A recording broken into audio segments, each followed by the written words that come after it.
Good morning, everyone. It's episode 69. Whoa! Wait, what if they're watching it in the evening?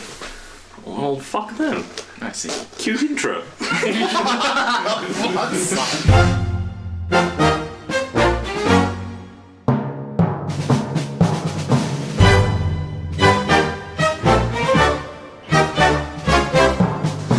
Alright.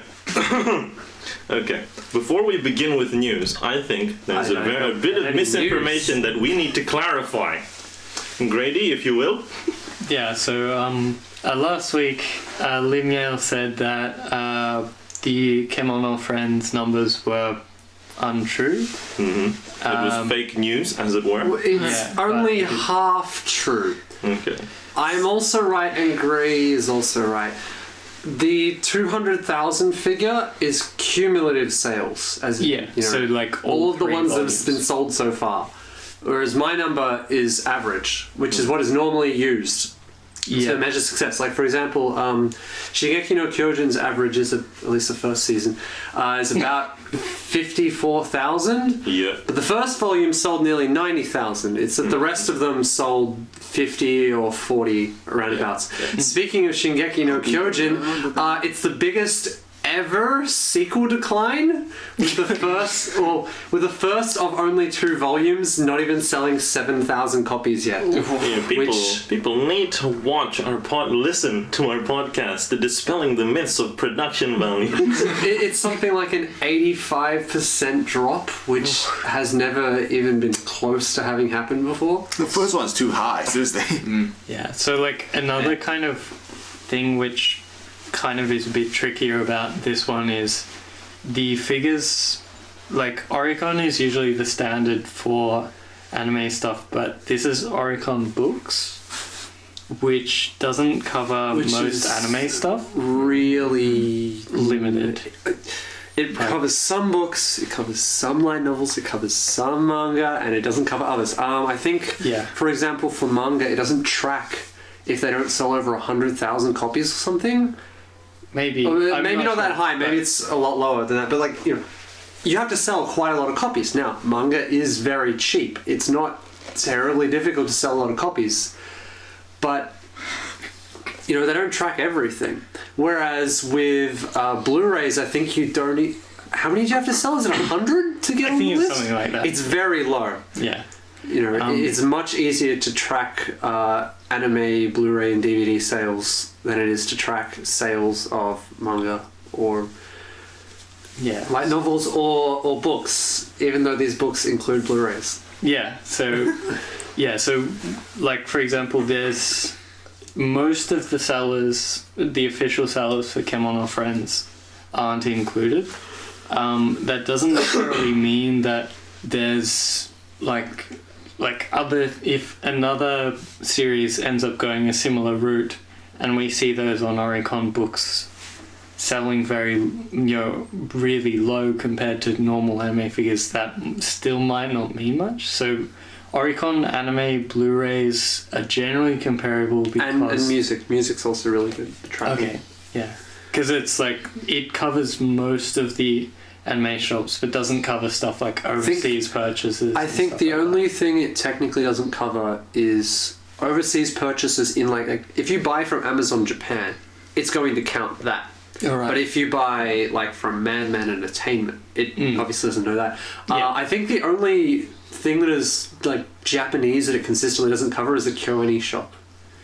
Right, yeah. Which is kind of a meme amongst people that track sales. That, the Kyoani shows actually sell much better because the Kyoani shop. Yeah, and that's one of the things is, that, like, there's no reason for us to doubt the, average 60k sales, I guess you'd say, of Kemono Friends, but, like, Kemono Friends can't is necessarily popular, compare it to anything. Don't go around saying it's more popular than Evangelion, because that is a lie. Well, I don't think anyone's ever really said that.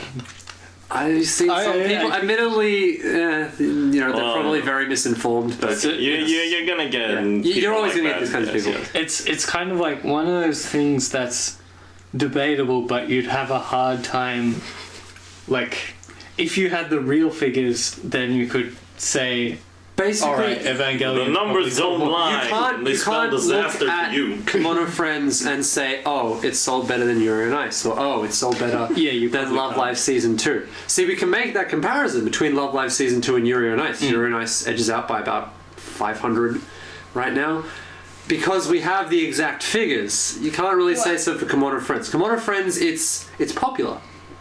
Yeah, Is that I'd popular?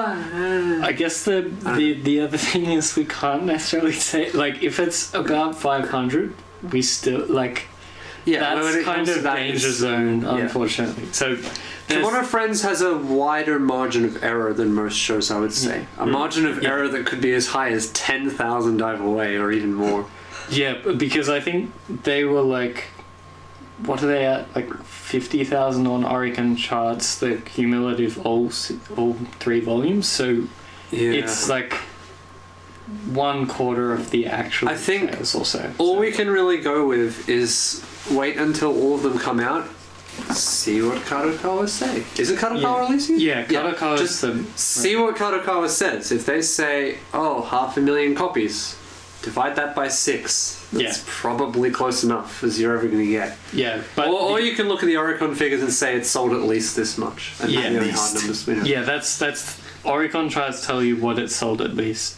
And yeah, the other thing is that sales figures generally aren't there to make, like, oh, this show's sold more than this, apart from for entertainment purposes. So they don't really All you really that need to much. know is, did this sell more than about 3,000? Good. I'm possibly gonna get a sequel. That's all you Yeah. really need to know. No, you guys have it all wrong. I mean, this is a quantifiable statistic that can This be is a used dick to measuring contest now? objectively measure out how good a show is. What, you didn't sell 50,000? Well, fuck you, know? Oh yeah, I What forgot the that. fuck are you doing? Anyway, we should also do some introduction as well. So, hi, this is Giros. Everyone, look, we've got the regular crew around. We got Limiel, we got Stooge, we got Geron's, we got Grady, and we got yours truly, Naufal. Okay. That's the second time in a row you've done that. Yeah, exactly. You jerk. No, like people come here for consistency. People come here for the same joke done again and again. Exterminate. It's like the Red Letter Media comments. Like Stu's Corner. Anyway, any other news? Let's keep the news. No, news. I was too busy playing Civ 5 and watching Okay. anime this week Oh, to look God, at news. you should have told me that. I was crushing the Huns as Rome, and then Wow. I got my whole continent to hate me, so I had to fight off Hey, war wait, against that's them. not what happened. I had to protect the city-state of Melbourne, so that was fun. Anyway, Anyway, so this week we are doing a spring 2017 review, quick review. quick review. As So quick as we possibly can. this is not going to be as in-depth as Shingeki no Kyojin Hopefully not. thing. Obviously, we're going to skip Shingeki no Kyojin. If you don't know our thoughts on the matter, watch the previous episode. Yeah, these are all going to be nice and quick. Hopefully. Anyway, first up, we have the continuations from the winter season, beginning with Little Witch Academia. Yeah, What did you Yeah. think, Little Witch Academia? Grady. I thought it was fun. The animation was fine. I thought probably not as strong as the OVA, of course, but it was pretty consistent, I found, and it was like the music I think was fine. Like, yeah, didn't really have any problems with it. Probably, I guess in terms of the speed it moved, maybe it could have moved faster, but it was also a nice leisurely pace. So, and all the references and things like that were really fun. So I enjoyed it overall a lot. They went all out in the last episode in terms of animation. Oh yeah, the last They episode's went beautiful. all out. But, here's the but. There are lots of unused side plots. Andrew is basically useless character. Well, I was expecting. that depends if you think Andrew is meant to be a romantic subplot. Now, No, not even that. apparently there was meant to be a romantic subplot between him and Akko, and then they discarded it about 8 episodes in. They were like, no, this is bad. No. But if you take him as like the muggle who learns to love magic, Like, that was his arc. That happened. Did Didn't A do much complain or with it. something? They didn't do much with it. No, Akko's my wife. No, Oh, yeah, there was a lot of complaining about that no, kind they of didn't do much with it. Like, he can, his role is basically can take it out without making any. Yeah, fuss with I it. do realize there could have been more done with him. I feel like there was a lot of. It feels like the first OVA. There's a lot of creativity and imagination behind it, and they just don't have the time to do it because they were doing other things instead. I feel like if there is a second season, it will probably. I would hope they focus more on Andrew. They focus more on the side characters a bit more. Yeah. Like I feel like the entire this series, focusing on one last shot of those two at the top. Lotte shooting- and Sushi was so useless. Yeah. Did they even get their own episodes? Yeah. Yeah, the remember- writer episode and the mushroom episode. Oh yeah, no. Yeah, they felt really useless in comparison to the OVAs, where, like, especially the first OVA, those two were really useful. Yeah. Whereas in this, Yeah, it's more about Diana. yeah, it's more Akko, Diana, Shario? Ursula, who is not Shario. What could you be talking about, sir? I don't know. Yeah, it's they refocused. They changed the focus. You know, Ursula in the first OVA was nothing. Yeah. Yeah. I really like the reveal in episode 23. That was really good. Because they actually flip everything upside down as to why. Like, because before that, you don't know why exactly is big enough There's for certain her. things going on. Yeah, But that thing is actually really and big. then, and then the moment that explains, you're like, oh, everything just fell into place. I really like those kinds of reveals where they just do like a few sentences, and it's like, oh, every single mystery is solved off this one thing. But otherwise, it's very light-hearted approach. I feel like a lot of endless writing. Like it's not tight. The writing is not tight. That's my. I don't think it needed to be. If it had been tighter, yeah, probably. I probably like could have it'd be done like- a bit more, but I don't mind the light writing. For example, stuff. the big eater. I have no idea why she's there. Like That's all. the thing I got from the first two OVAs is that it's very much just female Harry Potter, and Yeah. the series feels like still just female Harry Potter. As a Saturday morning cartoon. Yeah, where there's just a bunch of nothing for a long stretch of time, maybe a few things going on in the background, and then at the end, the big bad shows up and all the things happen. You know, like the first 3 Harry Potter books especially. Yeah. The first 3 Harry Potter books especially are just, you know, nothing happens for a long stretch of time, and then the big bad shows up. Like the first book is just, you know, a whole bunch of just character interaction. Here's some magic, and then it just ends with a bit at the end.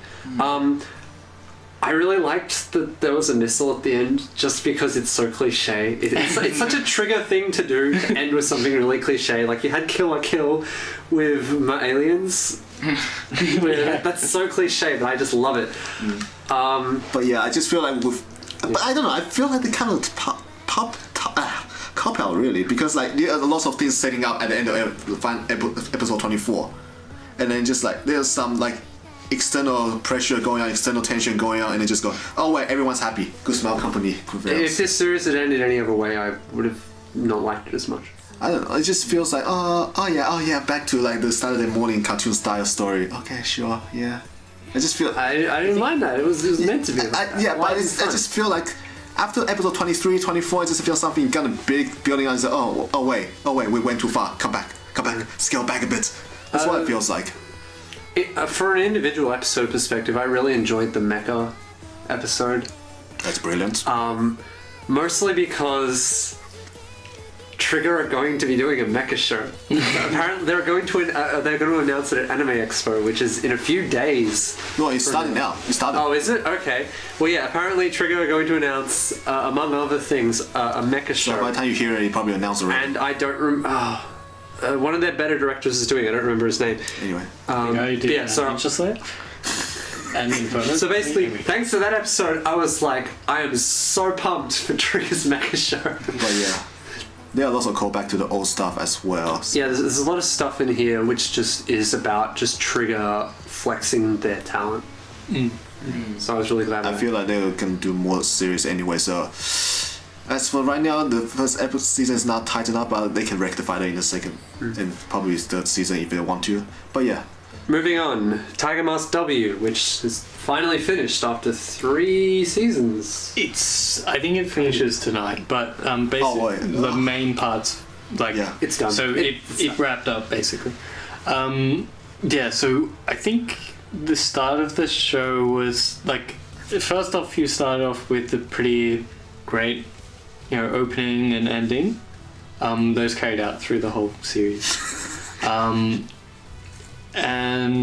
But opening was a homage remix of the actual original Tiger Mask season 1 opening. So yeah, that was a nice nod for people who are old as fuck. Yeah, for Ohashi Sensei. Oh yeah. So shout out to Ohashi Sensei.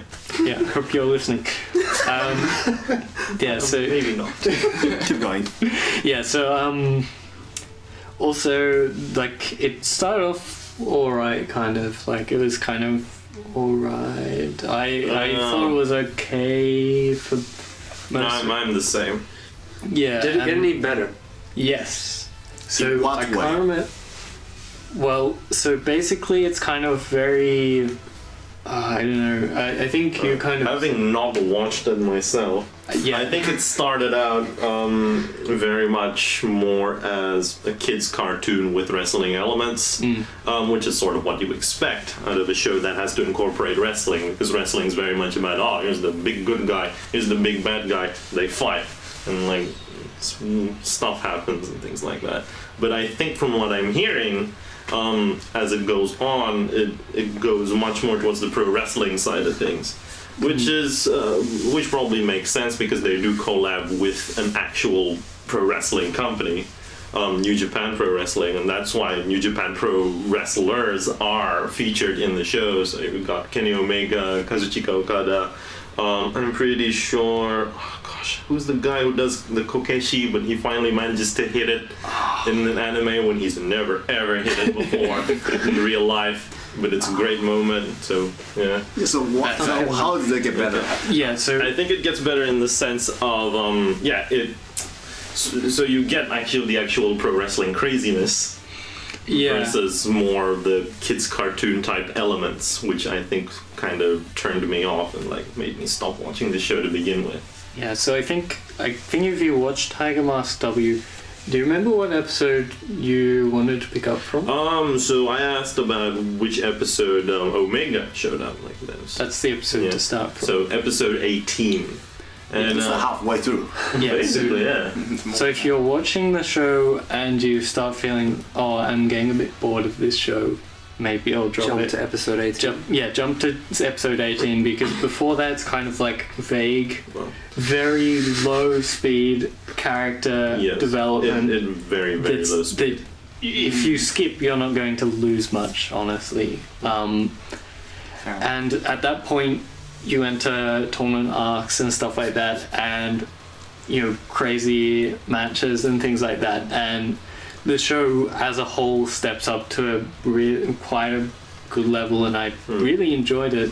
And I watched 10 episodes in a row or something. I'm gonna have to go back and actually see if I end up enjoying it. But I think this is still very much a show for if you like pro wrestling, your chances are you're probably gonna like this. And if you like New Japan Pro Wrestling in particular, then there's definitely a lot for you. I'll ask this question again once you finish the series, but do you think this show can pull new people into wrestling? Well, from the sounds of it, yeah. I mean, it actually features real life wrestlers. So, if you watch it and you go so this guy's a wrestler in real life, maybe I'll go check out what he actually does, and maybe hook you onto it. But it's again, pro wrestling's super niche right now, and I doubt we're gonna hook a lot of new people onto wrestling. Just from this show alone. Okay. I think it goes a long way to kind of introducing a lot of the wrestlers, though. Yes, because when episode 18 in particular, I asked specifically for the episode in which Omega shows up, and apparently it's episode 18. Yeah. Where the show gets good. Just as an aside, Kenny Omega has 2 6-star and above matches this year. It's a great year to be Kenny Omega and a great year to be his main rival Okada. They're both fantastic wrestlers. Shout out to New Japan Pro Wrestling. We're not sponsored yet. Yo, I'm waiting for that money. Anyway, moving on. So it's basically like get boring stuff, but get good in the second half. Yes, yeah. And basically that's it. That's good. Okay, so following on from that, we have the sequels to previous series, beginning with Berserk 2, or Berserk 2016 2, or Berserk 2017, And here depending we on which are database you're using. with the man with enough patience to go through Berserk. Grady. Here's Grady. Did the animation get any better? Did Mille Pensée learn what they're doing? So, yes, like, yeah. Basically, the reserved, 3Ds. Well, the 3Ds generally, like, I found it was. I honestly found it was fine most of the time anyway. And you can take parts out of context to make it look bad, but generally I found that was fine. It was just enjoyable to see the story, play out. Especially because I haven't experienced. Have they adapted the story correctly? I haven't read. Well, like, is the story as it's told in the anime, like, is it engaging and entertaining? Yeah. Okay. Yeah, like, and the music is great. Like, was it Susumu Hirasawa? I might remember wrong. Anyway, the guy who did the music for Paprika does the music for Berserk, and that's great. I do have to confess that the show probably would have been better if they'd done it in 3D, because they had a 2D scene at the end, and I was like, wow, the 3D is really good here. And then someone was like, it's 2D, and I was like, oh, okay. I see. So it probably would have been better, but it's kind of like that bridge between knowing it's 3D and then, it just being regular 2D kind of thing. So, like, it's pretty good 2D still, but, like, yeah. It's not stellar. No, the 2D is good. It's okay. just like, I mean, there's, like, it'd be pretty good 3D if it was a little bit better kind of thing. So Okay. it tries for the very good 2D and doesn't quite reach it. So I guess for some people it's probably Uncanny Valley kind of Well, stuff. considering that the only other thing Mille Pensée has done before is Half a Take You, that's pretty good that they've learnt 3D so quickly. Yeah, I think I read that they were just doing the 2D stuff, so there's a bit of 2D, maybe? Like, I think wonder who they're contracting out to then. Genbi, I think. Who the fuck are they? I think they've done, like, one thing. But yeah. Go talk to Orange. Kemono Friends also made huge They should go bucks talk on to, the like, first show. Studio Orange or Sanjigen money. or something.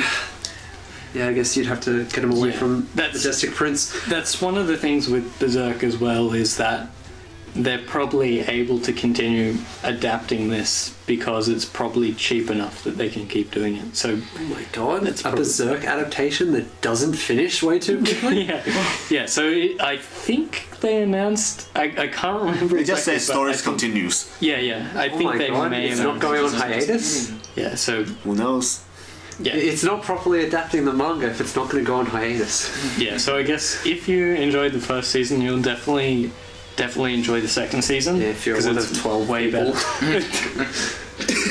Yeah, Brazil has just have such bad stigma over it right now. Yeah, I think it's one of those things that is stigmatized too much, so people have way too negative opinions. So probably go in optimistically, and you probably enjoy it. Yeah. Go back to listening to the Dalek cast, and we'll talk. We talk actually a lot about the actual stigma behind 3D CG. So. Stigma. Yeah. Yeah. Stigma, exterminate. Talking about people who want to kill each other, Uchouten Kazoku too. Hey, it's only about one guy wanting to kill everyone. And that guy. Alright. And I guess most of the Friday Club. Well, yeah, I you're know. right.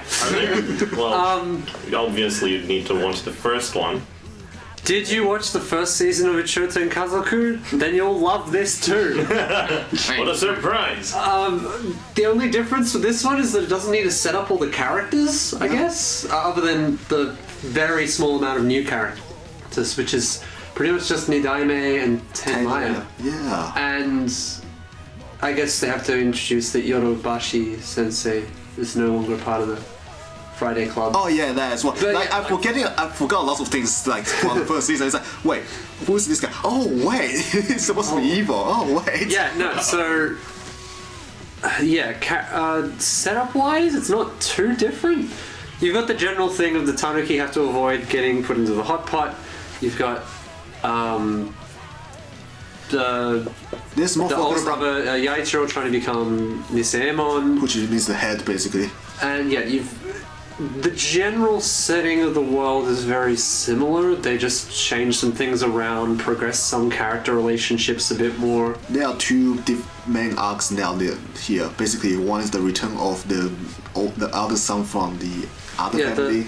The one is What's his name called again? Basically, Kureichiro? basically the idiot brothers. They have the older brother as well. Yeah, the older brothers. Yeah, he returns, and then there's a whole bunch of stuff with Soul anyway. But then there's the Tengu part. That plays kind of in the foreground, but sometimes in the background. Featuring. Yeah, so there's basically two kind of plots going on as a part of a few characters. You've got the eldest brother, the Ebisugawas, coming over to take over the family after Son leaves Kyoto. You've got Nidaime returning, not really returning. Nidaime coming from England and Benten returning from England. She leaves. And they hate each other so much. And they hate each other. Oh my god. Benten throughout the show mostly has these really slitted eyes because most of the time she's just pissed off. I love it. Noto Momiko is the best voice actress. I'm in the just sad that the last episode didn't really go into Nidaime's change of mind that much. We didn't really see much of Nidaime's mentality. I think that was fine. He is like We get Ben 10, just kind of a little bit different. They're both very mysterious. It's just that Ben 10 also has that kind of allure to Yasaburo, whereas Nidaime is just sometimes friendly, sometimes kind of an asshole. Yeah. All the Tengu are fucking assholes. What is with this racism? And also, the grandma's. Oh yes, the grandmother. I almost forgot about her. I love the grandmother. She is so good. She's basically a blind white fluff ball. Because they're all tanukis, but yeah, basically. Yeah. And she just appears in a few episodes, and she is the chillest, more wisest person around. Oh. Do you like the stuff that happened with Kaisei? It's alright. It's not in the foreground much, really. The only issues are, oh wait, the marriage is not going to. Oh, marriage. I like that she showed up more. Yeah, true. Mostly because I think in the novel, this is the first time she actually showed up. Yeah, well, we've seen her a very little amount in the previous season, but she shows up a lot now. Yeah. Pretty much every scene she's in, we see her instead of her just being a voice in the trees. But yeah, Uchouten Kazoku too, similar atmosphere but slightly more sad, I feel like. Because the first season has this whole gentle sadness because of the whole father thing going up, but this one, I feel I want to know about Nidaime a lot more, but it's just not really showing us that much. A big difference between this season and the last one. The last one is very much about the father. It's very much kind of like the whole darker side of the show is all about the father's death, which I think only occurred a few months before the show starts. Whereas this one, the sadness, there's a lot more of it. You've got the whole Tenmaya is just a fucking nutcase. Yeah. Everything with Nidaime and Akadama Sensei is you've got the sad past, which shows up occasionally, and then every time Nidaime appears on screen, Ben 10 is usually not far away, and that causes a lot more immediate destruction. I'm just thinking back to the last fight between the two of them. He burns that bit where she's screaming is so dark for this show. It is so different. And I really enjoyed it, but there are a few moments that are way darker than anything in the first season. But at the same time, there's also a lot of very lighthearted. the ending spoiled the entire Ben 10 arc for us, and we didn't know how that plays out. Yeah, until now it's like, Oh, that's what's going on. yeah, I love that. And okay, so that's basically it for Uchouten. Yeah, I guess if you have favorite characters from the first season, you will see more of them. I think the only ones that don't really show up a lot is Kinkaku and Kinkaku. I hate those guys. I'm mostly just here's the bullying fast I hate forward. them, but I love it when they pop up because they're so silly. Oh, Gyokuran. We completely forgot to mention her. Gyokuran is a great character. She is kind of like the mother of the four of them. She's just like extremely gentle and a great screen presence. Yeah. Okay, moving on. The show's good. Go watch it. Last sequel, Saekano 2. I did not watch this show. How was it? It's fantastic. Oh my god, the drama is so delicious.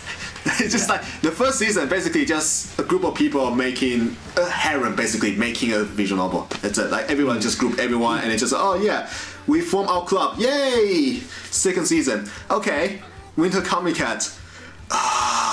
We release our game. Yay! And then Fallout start happened, and it was delicious. Yeah, I definitely felt the second season was really strong compared to the first season. Is it like a big tone shift, or? Think of it like probably not an apt like description, but White Album 1 first half, White Album 2 second half. Oh, right, okay. Yeah. No, it's just because the way you explain it, it makes the first season seem like a rom-com slice of life kind of thing, and then the second season really dramatic. Yes, I guess so, second season going to the whole creative mindset type of stuff. How like the creations defined those people and how they try to like tell the messages, like hidden messages to the creations, and it goes to the whole like creation inspiration, the whole roadblocks, entire things going on, the whole expectation, push, stress, everything. Yeah. It's going to so much that I love it so much. I found like the first season was like its main draw was probably all the references and things like that, whereas the second season was more about the actual story. So I found like if you found the first, like there were interesting parts in the first season, but the story was a bit lacking, then you'll probably really enjoy the second season. So yeah, the creation stuff, that was really great in Saekano 2, and I really love how going to it. And so should we move on to the next? Okay, moving I on. really love it. Seriously, I really love it. Watch it if you're interested in that, like creator dynamic, I guess. Yeah. Okay, so now we're moving on to the new stuff that premiered this season that is completely new. Some of it which will unfortunately in some cases get sequels. First, Eromanga Sensei. I wonder what I'm talking about. Oh, sorry. So only Grady and Stooge watched it. I have watched too much of it. I probably watched at least 3 or 4 episodes worth of it. Hey, wait a second. I have sporadically strong once. opinions on it. I also have strong opinions on it, yes. And that's the fan base. Basically, yeah. The people that watched it, what did you Alright, think? go for it. I enjoyed it. I thought it What a was surprise. fun. Like tons of references. Oh yeah. Yeah. Very, very strong on the references. Yeah, maybe I'll let Stooge do most of the talking. Alright. I really probably should have taken notes. Stooge's Corner. Okay, Yeah. Is this actually this week's Stooge's Corner? I wish, no, not this week. Oh, right. Go. Yeah. I went into it obviously, knowing it was a bit controversial, so I figured my opinion might actually be worth something here. And apparently I was supposed to not enjoy it so we could have an argument, but I actually did enjoy it. It's Disgusting.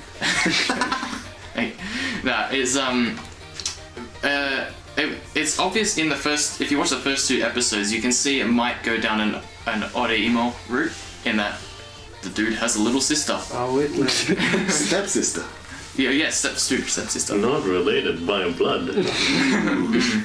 But when you watch the later episodes, you eventually find out it doesn't go down that route, and eventually it can be seen as a visual novel in that each girl has their own route. This does not tell me anything. Good idea. All the heroine story go like that. No. But in terms of when they actually do the plot of the, there's a bit with what's it called? The book competition where they write a thing. Short story. Yeah, something like that. Something like that. You can tell that he's putting all of his effort into it, especially when the what's her name, Muramasa is like, "Oh, I'm going to crush your dream," and it's like, "Oh, why?"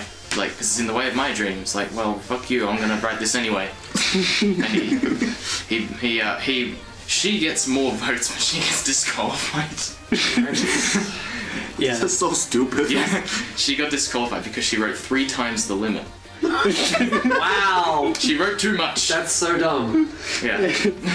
Is there anything novel Hey. or original about this show? It's very critical of light novels, which is Oh yeah. quite funny because I call it's a light bullshit. novel. There's no way he's that self-aware. I'm Oh actually. wow! Meta humor in a light novel. Whoa. What a surprise! That's How so interesting. innovative! sorry. Speaking of Go on. surprises, I was actually, well, to use the same word again, I was surprised when, rather than just referencing the characters, they just outright say them. You were surprised when it was the Hey, check out this guy. You like this guy, right? Then. You were Yeah. surprised when we discovered that Eromanga Sensei is actually set in the Oremo cinematic universe? Yes, episode 11 example is like, they don't even, it's not even just like, oh, it's a picture of a girl that looks similar to her. It's like she takes the whole scene. So hang on, wait. So Oremo is like Thor vanilla, and Eromanga Sensei is Thor Ragnarok. I'm gonna say probably. I've never heard of it. I don't believe that couldn't possibly be the case. This is worse than Oremo, which is hard to say. I'd say it's I'd say reference-wise it's a bit weaker, but at the same time I don't really read. I don't novels. care about references though when I watch something. Like references are an Easter egg. They're not There, yeah. the plot. It's everything else that matters. And Eromanga Sensei does everything so terribly. Yeah, but I guess that means they're not making this show or Oremo for you then. Like, No, like Oremo's not my favorite or anything. But like Oremo is mildly decent. Like there are tried. characters I can like tried. some of them. It tried, yes. yeah, but Eromanga Sensei does not sound like it's trying. Like No. Oremo put similar like stuff there. things in the way of the characters becoming closer. There were, multiple characters competing over the one guy, even though you always knew Kirei was going to win in the end because it's in the bloody title. But Oh yeah. But it's not. it's like 2 or 3 episodes, and it's like, okay, they like each other. She confessed to him, and he's a fucking idiot and misunderstood. Yeah. We're done. That does happen. He didn't misunderstand. No, but like No, he like. the thing is that if the series can be resolved by just one character confessing again, which they have already done, That, what's in the way? What's stopping the series from ending right now? Nothing. Because- waifu bait, money. Because he strongly believes that they're family, right? Sister, Yeah, That's brother. no, he's. bullshit. He is so in love with her. Every other character. You haven't seen the show. I've seen enough. Alpha best. That's pretty widely. That's true, but that is such an indictment for how terrible the show is. She's best. There was. And the show is like insulting to writers. Like, I mean, oh, I can write a light novel in the time it takes you to have a shower. No! you like did light write novels- it pretty quickly. That Light novels are bad, but no! Okay, look, we can be here all day. So let's talk about another show that derisively. I had one more thing. What? Okay, cool. Go for it. There was an error in the horrible subs. There was a lot of. No, But there they're We could horrible be here subs, of all course day. there I are. already said. Alright, yeah, continue. There are many ways we can segue into this. We can say, oh wait, writers. Oh wait, confessing the 3rd episode. Oh wait, this is actually good now. Oh wait, everything. Speaking of premises which shouldn't be good but turn out to be good, Tsuki ga Kirei! Tsuki ga The Kirei. fucking dark horse hit of the season. Well, okay. Look, first off, if you watch it, you may think it's a little bit predictable. Hey, hang on, haven't I seen this before? Hey, hang on, isn't this all progressing the way it usually progresses? And yet, it's still fucking good. Yeah, I guess, have you seen this before? Yes. Yes. Have you seen it as well written before? Probably not. Not really in anime. I can't think of another rom-com that was as good as this. There's not much comedy in this one Yeah, either. or like maybe if you look to like manga, there are a few very well written romance series in manga, but when it comes to anime, just Toradora maybe? And Toradora is going for a different kind of feeling to it. You know, Toradora, they get together at the end.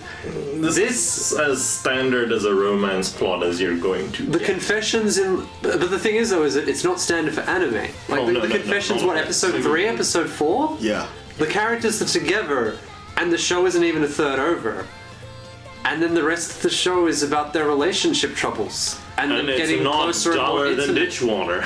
And, like, there are some, like, bad things that happen, but they overcome it. And at the end, you're like, holy shit, that was amazing. Yes. They actually solve their problems through talking it out and through logical steps. Yeah, like... What the fuck? The drama in... I'd say this drama in this show is a little overstated, because I think when a lot of people think of drama, they think, like, you know, Clannad-style drama. It's not that heavy, but the drama in this show is just really natural, and I think it doesn't seem as dramatic because we've just been completely oversaturated by dramas that have to go the whole length, that have to cross the line and then cross it again. I don't think it's necessarily anime in particular does that, but yeah, a lot of entertainment that's drama is very dramatic. I tried to recommend this to someone early in the season. They stopped because in the synopsis it said, "Oh wait, four people love rectangle between 4 people and then don't like that type of stuff." And I was like, no. Yeah, that's an important thing. Love parallel. Is there like a love rectangle thing here? Like, I don't think so. yeah, technically there is. Technically is. Because you have our 2 main characters and there's another person who likes each of them. Yes. But it's not love triangle. Like the love triangle trope is Rectangle, they have to...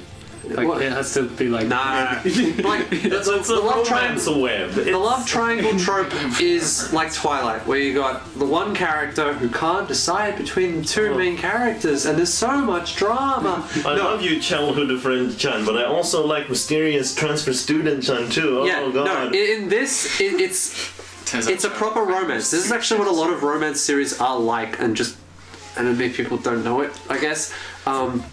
You have a couple, and to invoke a little bit of drama, someone else likes one part of the couple, or there are 2 people that like each their own part of the couple.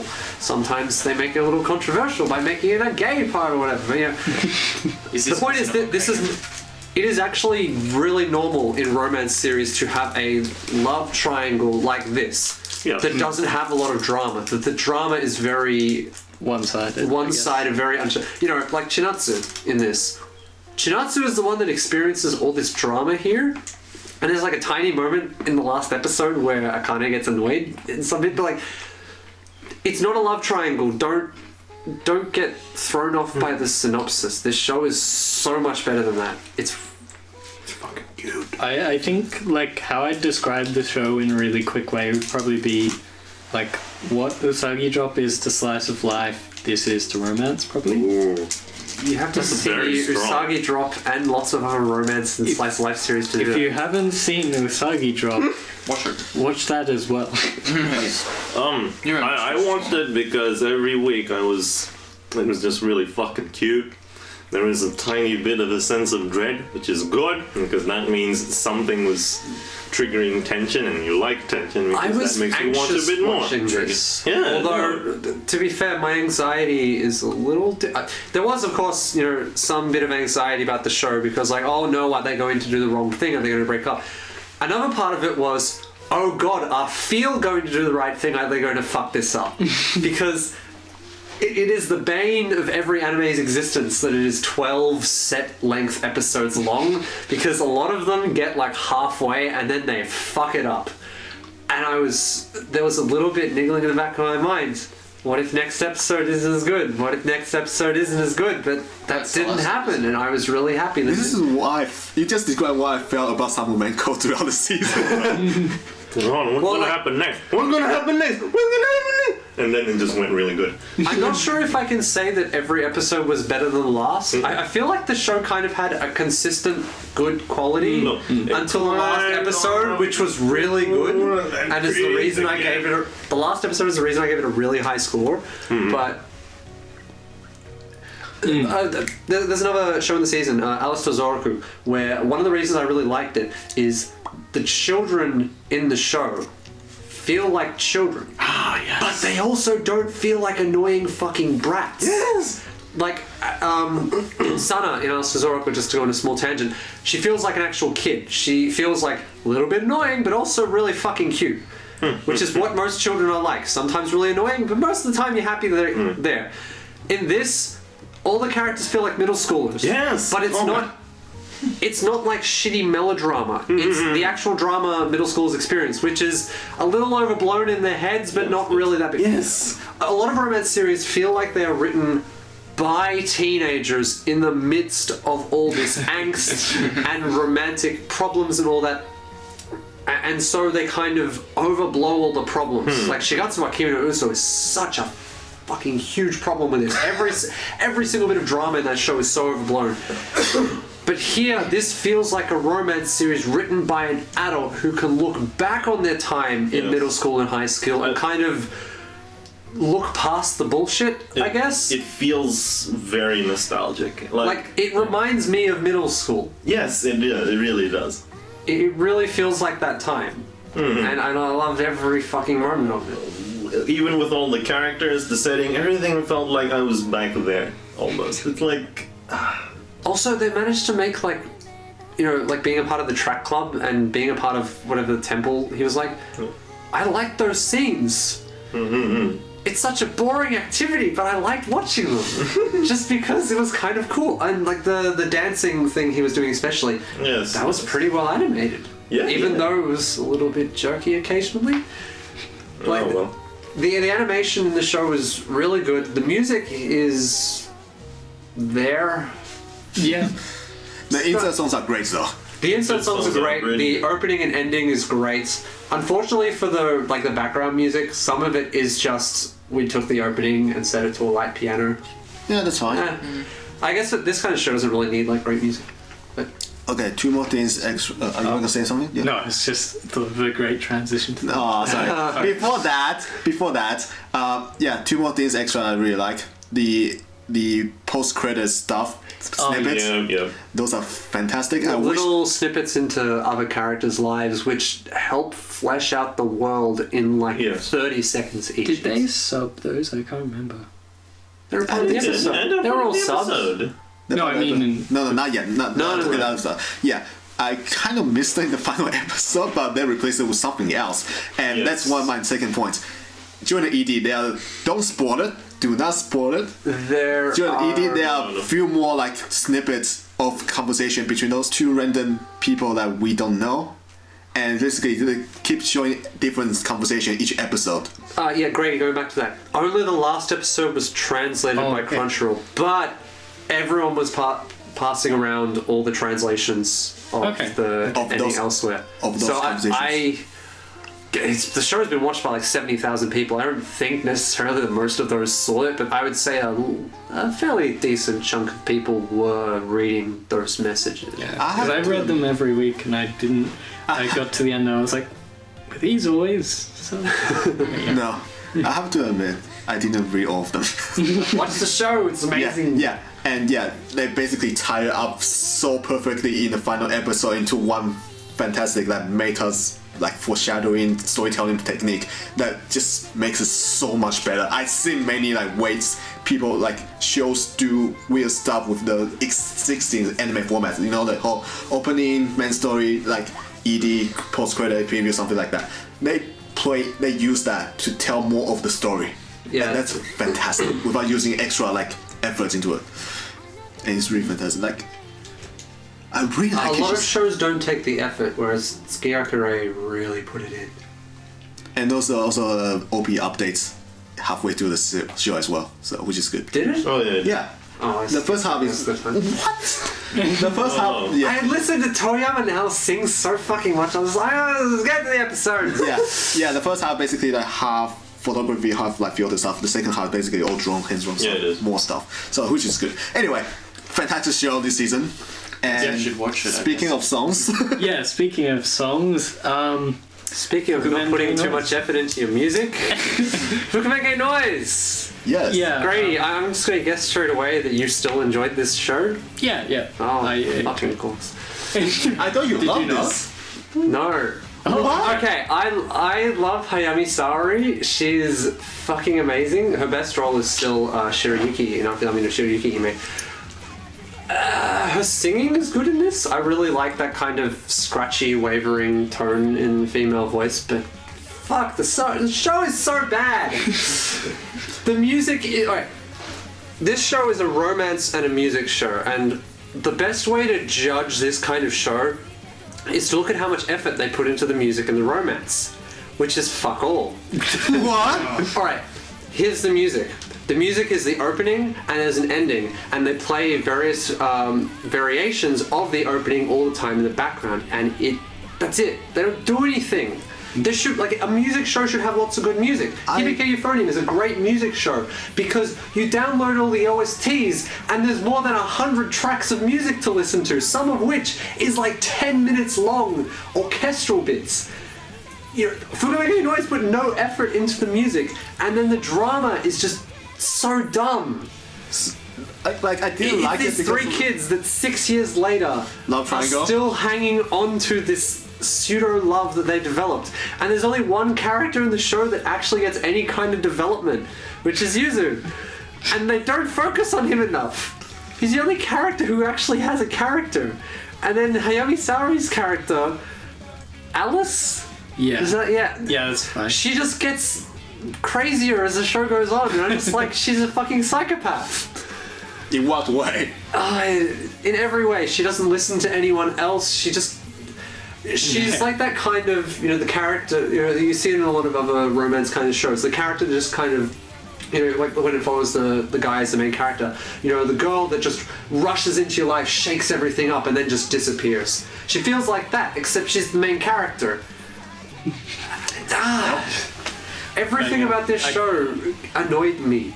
I guess one of the big, like, flaws that, like, you probably notice if you notice nothing else is the 3D in the where There's even 3D in this show? yeah. Oh god, it is really music bad in this. performances because Okay. they do. Oh, but Yeah. but the thing is, you know, They Love kind of- Live uses the 3D because often when they do like a full shot of all 9 dancers dancing at the same time, because they're usually doing the same shot, it's kind of strenuous to animate like that, so they're just like, oh, we'll do a 3D.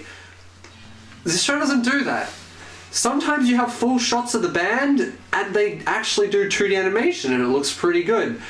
It's the more egregious shots are when they have like close-ups of the hands on the guitar and it's Yeah. in 3D and it's a janky as cycle.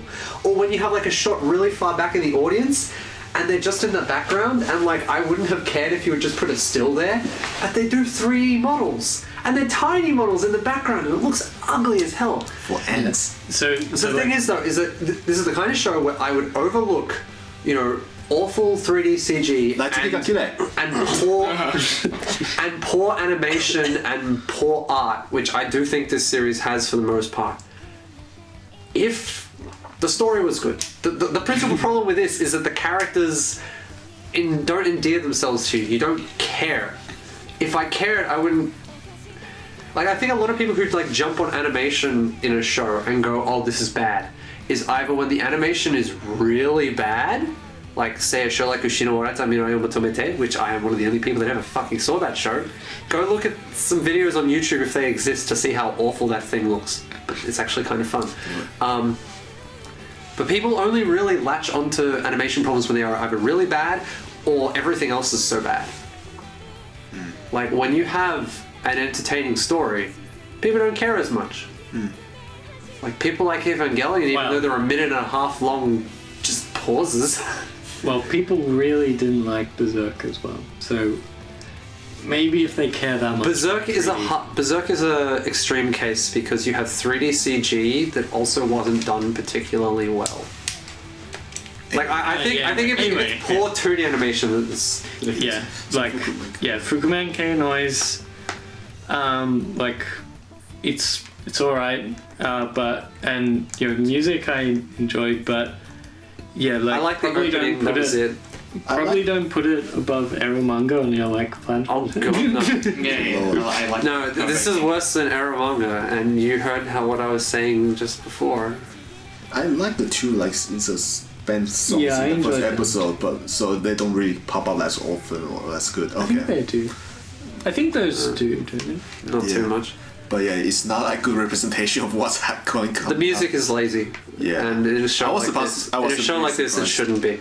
Speaking of transitions, Speaking of violent transition, Yeah. Busou Shoujo Machiavellianism. Hey, I made it. really, What is this show about? It's a show about. it's in the title, Machiavellianism. yeah, obviously. What does that mean? Hang on, I have to look at Look, it's Related to Machiavelli, I can only presume, so fucking around with It's people. psychology, which refers to a personality trait which sees a person so focused on their own interests that they manipulate, deceive, and exploit others to achieve their own goals. Yeah, that sounds about right to what Machiavelli wrote about. Comes up with- That was in satire. Yeah, what is the show about more explicitly?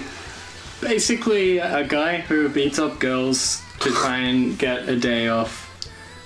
nice. Yeah, no, that's a really Basically, he fights the 5-man like heads of the not student council, but basically the discipline committee. This sounds hilarious. And basically, you just got, okay, I beat 1, 2nd, 3rd, 4th, 5th. And you just go, yay!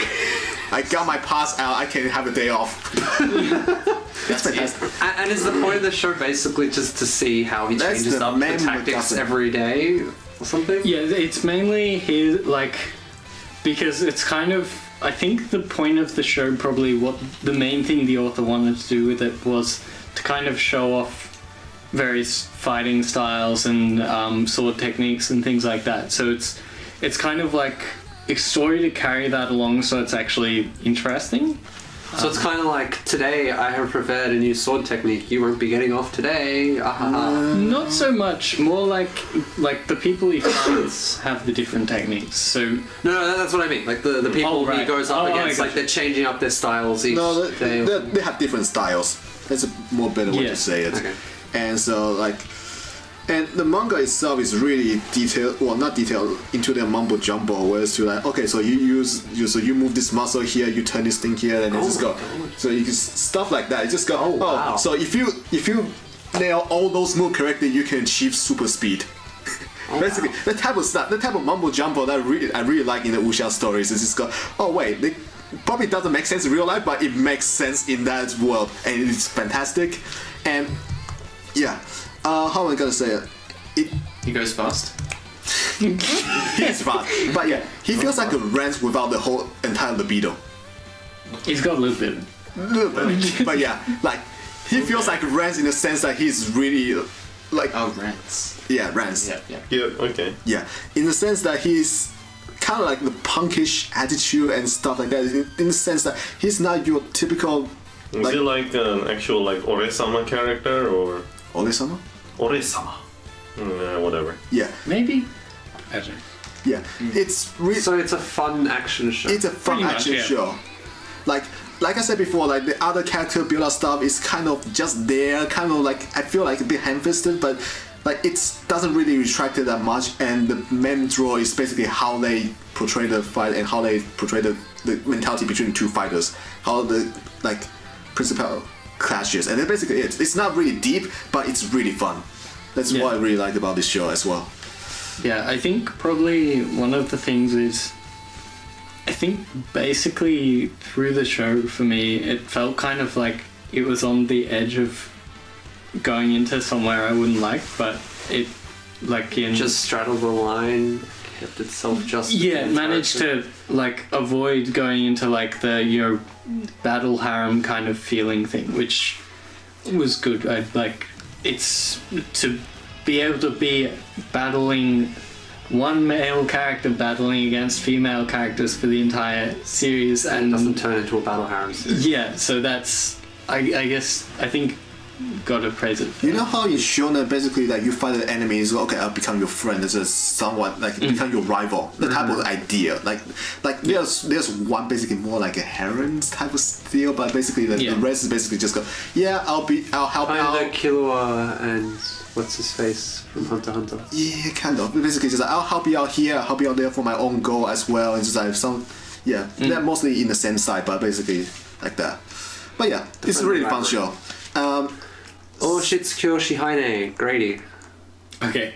Not so fun, maybe. I enjoyed it. I thought it was good. How does this relate? How does this relate to the rest of them? Because you say this about every show, Grady. Yeah, so it was like most of the stuff I watched. Is it better or worse than Eromanga Sensei? Okay, here's a good question. Oh my god. Okay, two questions first. So first one, you said that our first impression of it could be better as a female cast is wrong. How is that so? So I think it was just weird, the idea that like you were just like, you know, these characters should be female, but you know, like they're not exactly weird characters to have those traits in, like, probably I guess the part of anime you I guess my complaint about that was less these characters should be female because I'm used to it, and more these characters should be female because they're like nearly 20-year-old princes. They shouldn't be such whiny little bastards. You know, whereas I can see a pampered princess getting to like 16, 17, 18 and still being a whiny little bitch. Whereas like a prince, you would think that the king would have beaten some sense into some of them at this point, I guess, was my general complaint, is that they're too annoying. Behave, Jonathan. Look at Dio. He's so well behaved. Yeah, no, like, in a series that is going for more than just who cares about the time period, this is a show aimed at the Fujoshi audience. You know, is it? The characters would be... that's the impression I got from the first episode. Okay. The characters would be a little bit more grounded. They just seemed a little bit too detached from their position, I guess. Too tropey, maybe? Yeah, that was the reason for my complaints earlier in the season. Yeah. Anyway. So I guess... so, like, probably the king is really, really busy, and that might be the main thing. So, like, the focus kind of is mostly on the prince's developments, because obviously they start like that, and, you know, they've been really sheltered. And Haine kind of exposes them to the world. And, like, develops them as gives people them and some characters. worldly experience, Yeah, and it wraps up really nicely, and there's a nice kind of plot with Haine himself as well, his backstory. Okay, typical structure, I feel like. Yeah, it's probably pretty typical, like, well, it's probably... Do they get to the point where they, like, begrudgingly respect him but still play pranks kind of stuff? That's just the impression I would get this kind of series would go to. Or did they actually respect him? Yeah, like, it started off quite early that they respected him. Like, it kind of... I guess they start off with a really quick push in character development. So they probably start off, you know, how you saw, and then they very quickly jump to, I guess, somewhere where you might be able to tolerate them, maybe, I guess. In your opinion, does it get emotional enough? Like, did it get really emotional?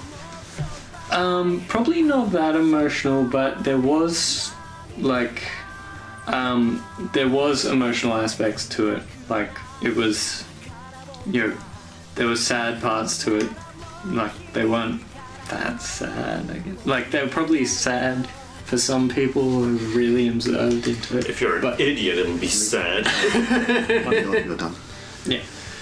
But yeah, like, overall I'd say it was alright. Like, if you do enjoy it at the start, then you'll probably enjoy it. Speaking of teachers, I forgot to put it on the list. Rokudenashi no Akashic record. Rokudenashi, whatever. Yeah. Light novel, 12 episodes, 5 visual novel, 5 volumes crammed in.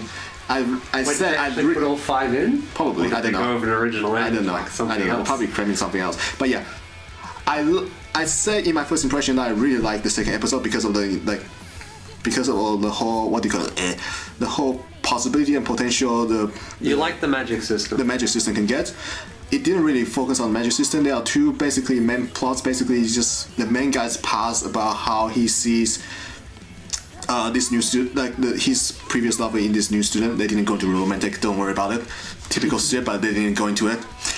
Yeah, and there's also another like secret evil organization that try to usurp the kingdom, and they just do the random like operations, and they try to forward them. Yeah.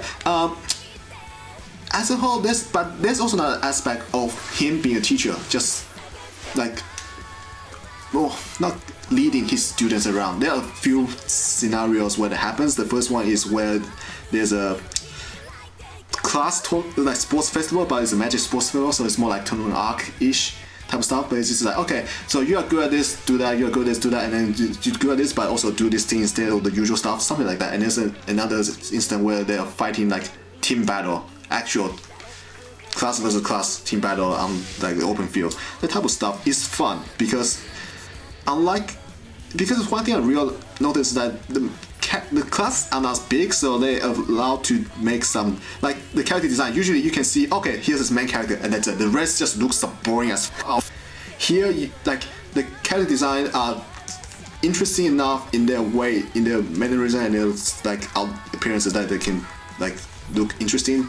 So that adds to the point that the class, while it doesn't really play a main role into the story, it can still be a part of the main character itself. But yeah, there are two basic parts, but yeah, the main character basically had two parts: the previous like special op history, and also the new class, the new teacher role. And in the final volume, they kind of play into the whole clashing, like how the two roles just collided, the two worlds collided, and kind of like play a big part into it. But I don't like how they basically make the final boss so weak because of how much they had to rush through it. Because it's like 5 volumes, it just doesn't really go to the point where like you expect a deal, but it's more like some random snob, like the typical shithead, like something like that. So it's just.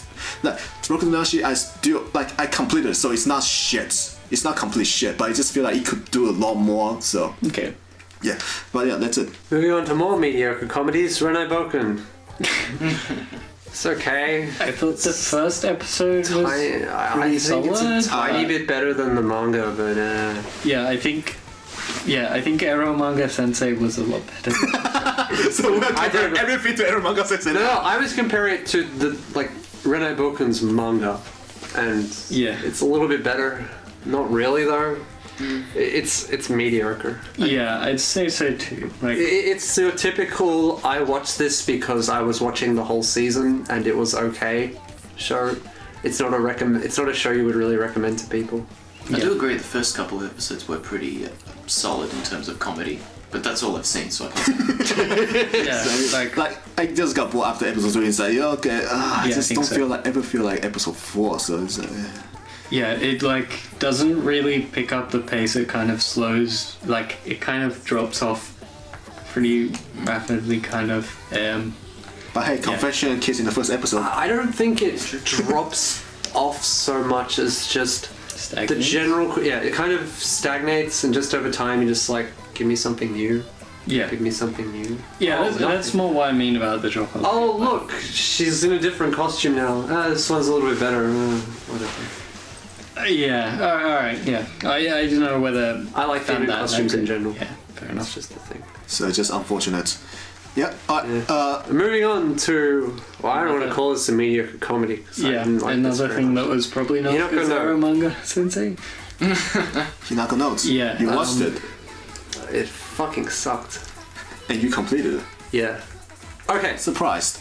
How did I complete this? Basically, the first episode isn't completely terrible, and I kept watching it mostly because I was so... It's kind of like morbid curiosity at how the fuck the structure was working, because it's a really weird setup. There are kind of like 3 different kinds of slice of life series, I would say. There's cute girls do cute thing, there's club thing, which sometimes overlaps with that, and there's just people at school do things. Mm-hmm. This kind of was doing most of the first 2 with a bit of the third, except none of it really worked. Like, okay, so The first few episodes, we're told the theater club isn't like it's on a hiatus because the teacher's off somewhere else. Yeah, no advisor, so we can't hold it. Okay, let's form a theater troupe. You know, we'll perform our own things. So I thought, oh, okay, we're going to follow the theater troupe. And then the next episode, the club advisor is back. She's a 9-year-old girl with double D cups, which is just a fucking anime thing. Oh, Watari, a bit interested there, are you? I thought it was... And then the club is back. And then, but here's the thing that pissed me off the most. So, you know, okay, so Hinako, our main character, gets selected to be the main character in the theatre club's upcoming play. Even though she's never done anything before, she's super shy. Okay, that's fine. It's a character building moment. She has to rise to the challenge and, you know, perform well. And she does alright. The problem is what happens after that, which is they reset her character. And she is now still perpetually afraid of everything. Like, I think that the episode after that, she lives in this house dormitory thing, which is attached to a cafe and a bookshop run by the people who live there. So she goes to help out in the bookshop, and a customer walks in, and she becomes petrified. No! She acted on a stage fairly well in front of hundreds of people, and now she can't even talk to one customer? It makes no sense. And then, you know, a few episodes later, the theatre troupe then puts on their own play, which is like completely abandoning the whole theatre club plot too, because the club advisor starts tagging along to their theatre troupe stuff anyway, which is just so fucking weird. And then, you know, she gets nervous because, oh no, her mother's coming. Oh, and before she even knew that, oh no, we're going to act in something else. What will I do? I'm so nervous. Bitch, you're already starting to play in front of hundreds of people. There's going to be less. Why are you so worried? Yeah, I think... And even in the last one, she was still worried. And it just pissed me off that, like, the good element of a good slice of life show is a slow development and, you know, confidence in your own abilities. You know, K-On! Obviously did this, that's the obvious example to look at, but even recently, a more recent series, Urara Merocho, Stella no Maho, Amanchu, Flying Witch less so because it's not really about improving your abilities, but all these shows involve the characters getting more confident in their abilities and improving at a slow rate. So you can look at the first episode and the last episode and you can say like, oh, Chia's actually a pretty good diviner now. Oh, you know, Tamaki's gotten pretty good at drawing between the first and last episode. Oh, you know, Teko and Pikari, like, they're close friends. You know, she's good at diving now, whereas before she was scared of going in the water. You know, there's development. There's no development here. It's just dumb bullshit. Also, I was really weirded out by all the random references to decade-old shows. Why is there a reference to Haruhi in the opening? Why are there multiple references to Lucky Star with one of the characters just being a Konata ripoff? It's so weird. Like, yeah, the show is really weird and inconsistent. Why reference Lucky Star? Why not reference like something more recent? Yeah, it's stuff like that kept me watching because I was just like, what is going on? Yeah, it was like complete. And then by the time you get to the last 3 episodes, they just kind of stop doing that, and it's kind of like, oh, okay, so it's just going to be theatre troupe stuff. And that's the point where I was like, I hate every second. When is the nightmare of my existence going to end? Kind of stuff. But I was like, I'm close to the end. The only show I've ever dropped this late was Tokyo Ghoul, so I may as well finish it. Yeah, but like, Tokyo Ghoul episode 12 is good though. I didn't get to Tokyo Ghoul episode 12. I dropped it at episode 9. Watch episode 12. I don't want to. Yeah, so like I felt, the show was in general felt pretty inconsistent and pretty weird, not in an absurdist sense. Not in a good way. Yeah, like there was one point where there was just like a fair few points there was just fan service shots and stuff like that was just really Can I weird. talk a little bit about that? There's one moment later in the show, I don't remember exactly where we have Hinako and like the housekeeper, who of course is only a second-year high schooler because fuck it, it's anime. You know, they're talking at a table, and you know, like she's sitting at a table, and they're just talking about acting or something. I don't fucking remember. And the camera, you know, it's in the normal place you expect, kind of, sort of just behind, like off to the right of Hinako, so that we get a shot of both of them in the screen. And then for a fan service shot, the camera falls below it cuts below the table to look at up the character's legs, and then it just cuts back to the conversation, and there is no like sense of timing where the cut happened. It just happens mid-sentence, and the conversation just keeps going.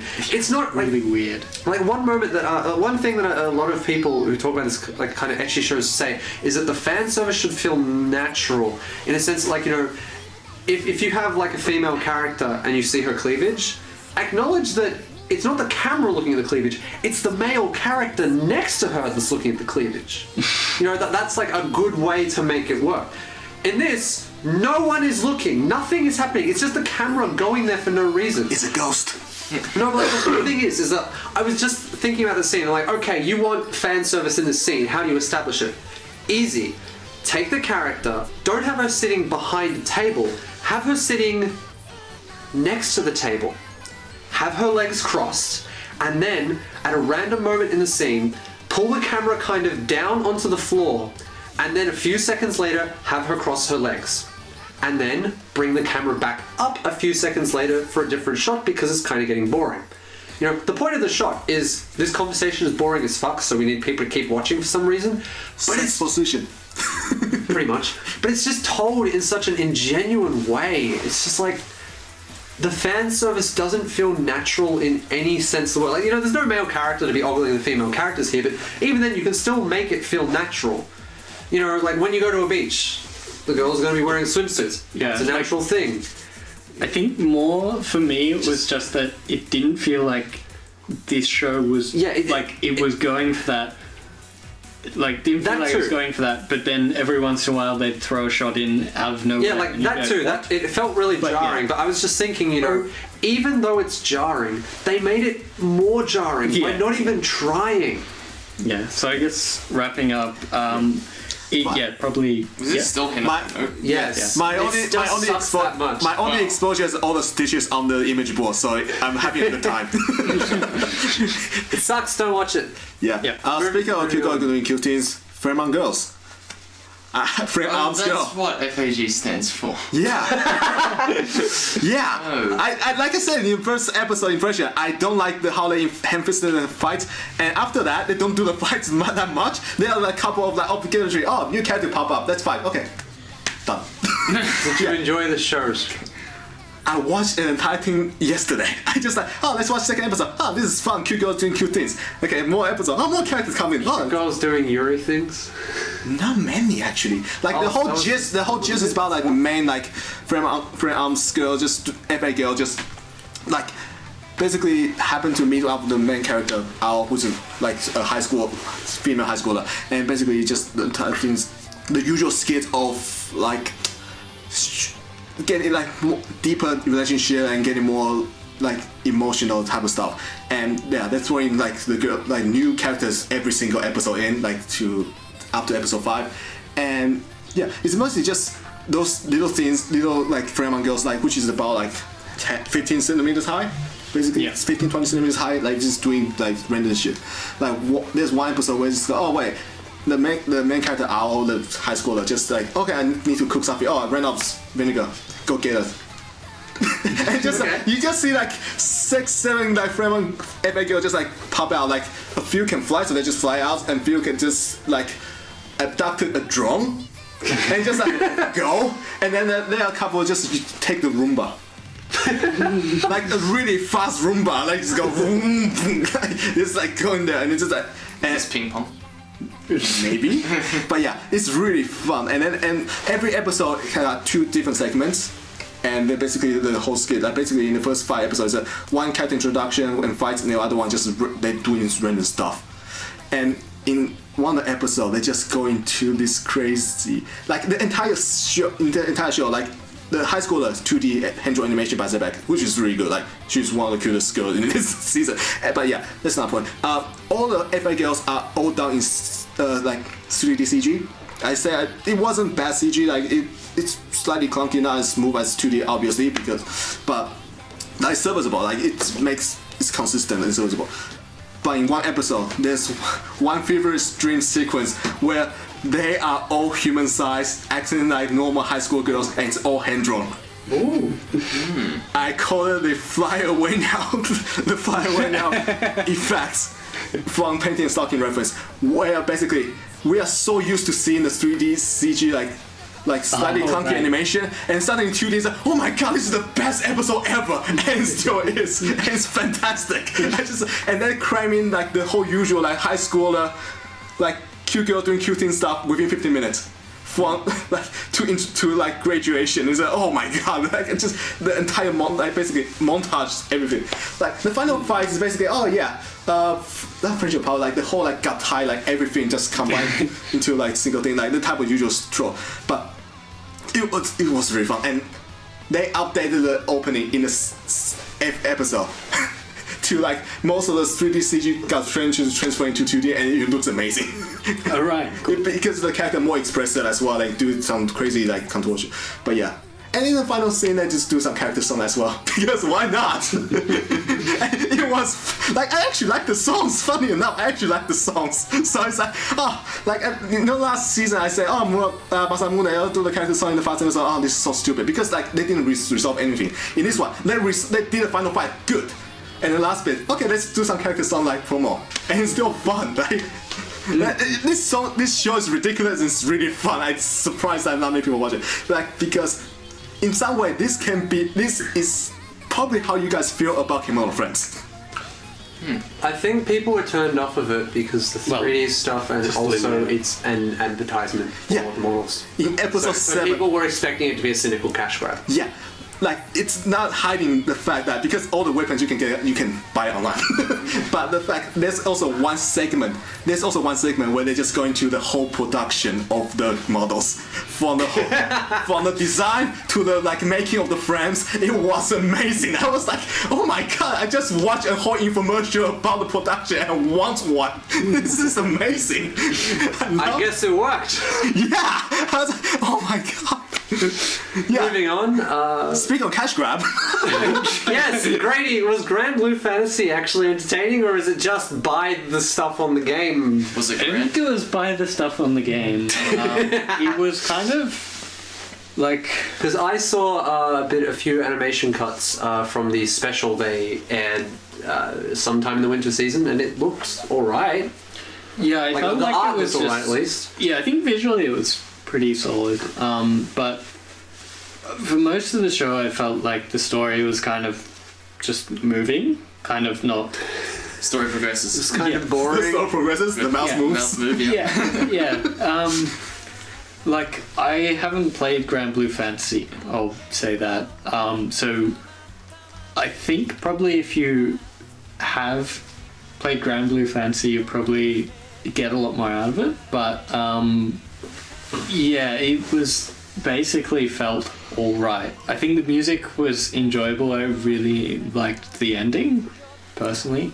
Yeah. It was kind of Englishy. I don't know exactly how to say it, but like Bumble Chicken. like It was by maybe. Bumble Chicken. I think the opening and ending are both done by Bumble Chicken. I'm not sure about the ending. I think the ending was or maybe they had more than one, but the ending I think was kind of was it Mushishi style? Like, it wasn't entirely English, but there was some English. It kind of, yeah, like that kind of group of people would probably enjoy that. Yeah. And I enjoyed it. Yeah. I only watched episode 13, which is basically the story finished at episode 12. And you know how in Grand Blue Fantasy you can choose your like avatar sex, male and female. Like in the main story, it's male, and it's struggling so much. And in the second, like in the extra, it becomes a female character, and you know she got lots of cash doing pay-to-win gacha. And it is amazing. It's just because she just like, oh, enemy fight, okay, yeah, nothing can fight me. I'm basically overpowered that shit, and it's just like with all my female like herons, like, okay, this is amazing. This is what I want to watch. Why aren't there more? Okay, yeah. Yeah, basically, like in the first few parts of the episode, it's like, okay, I got so many friends. You know the yellow background, right? That is the gacha scene. Oh, That's the gacha screen. It's like, oh my god, this is amazing. Basically, so it becomes the whole like free to play character, like struggling male character, plus the pay to win, plus the whole like I got money female character. It's like, this is amazing. This is what we want to watch. Actually, goddamn it, side games. yeah. So maybe that that's maybe they do a second season or like another special. Well, it's selling fairly well. So. Yeah, they're gonna make another like extra. So probably more Jita, which is a female avatar. But yeah, so it sounds like it's definitely one that you probably want to watch if you played the game. If you didn't play the game, it's kind of all right. Like it's the art is solid, music's okay, but the story It's like a feels mini bit Final Fantasy or school Final Fantasy, like really mini. Yeah. But it's not really doing anything new or modernized to the Yeah, effect. so there's probably it's probably a certain group Is it of better people. than Grimgar? Probably not. It could Watch be a bit Grimgar. like, and if you played the game, I'm guessing it's probably Yeah, well, quite it enjoyable. depends on how much you like count for it.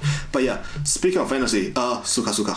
Shūmatsu Nani shitemasu ka? Isogashii desu ka? Sukutte moratte ii desu ka? Do you just look it up?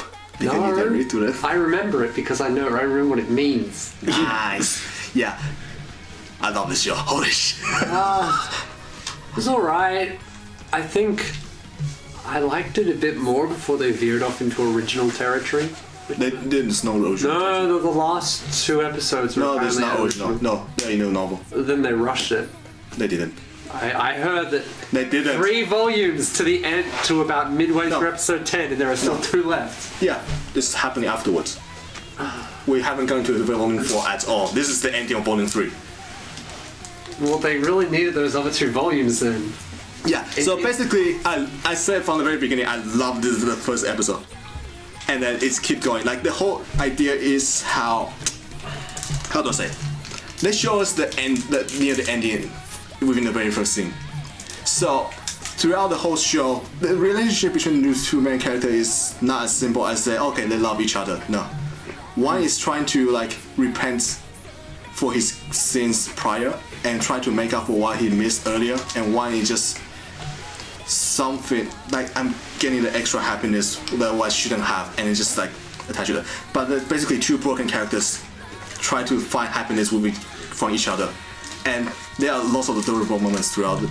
I really liked the romance aspect of it. Those 2 coming together was very nice. I guess the problem I have with the show is that, unlike, Tsuki Kirei, where I was really happy when when it all happened, I just never got particularly attached to their romance. So when you get to the end, I'm just like, oh, that was unsatisfying, because the show felt more like an action series where I wanted to know a bit more about the mystery, and I didn't mind, the action was good, but I wanted to see a bit more of the mystery solved, instead of it ending with a heartbreaking, tearful bit, because I just didn't care about them enough to actually really care too much.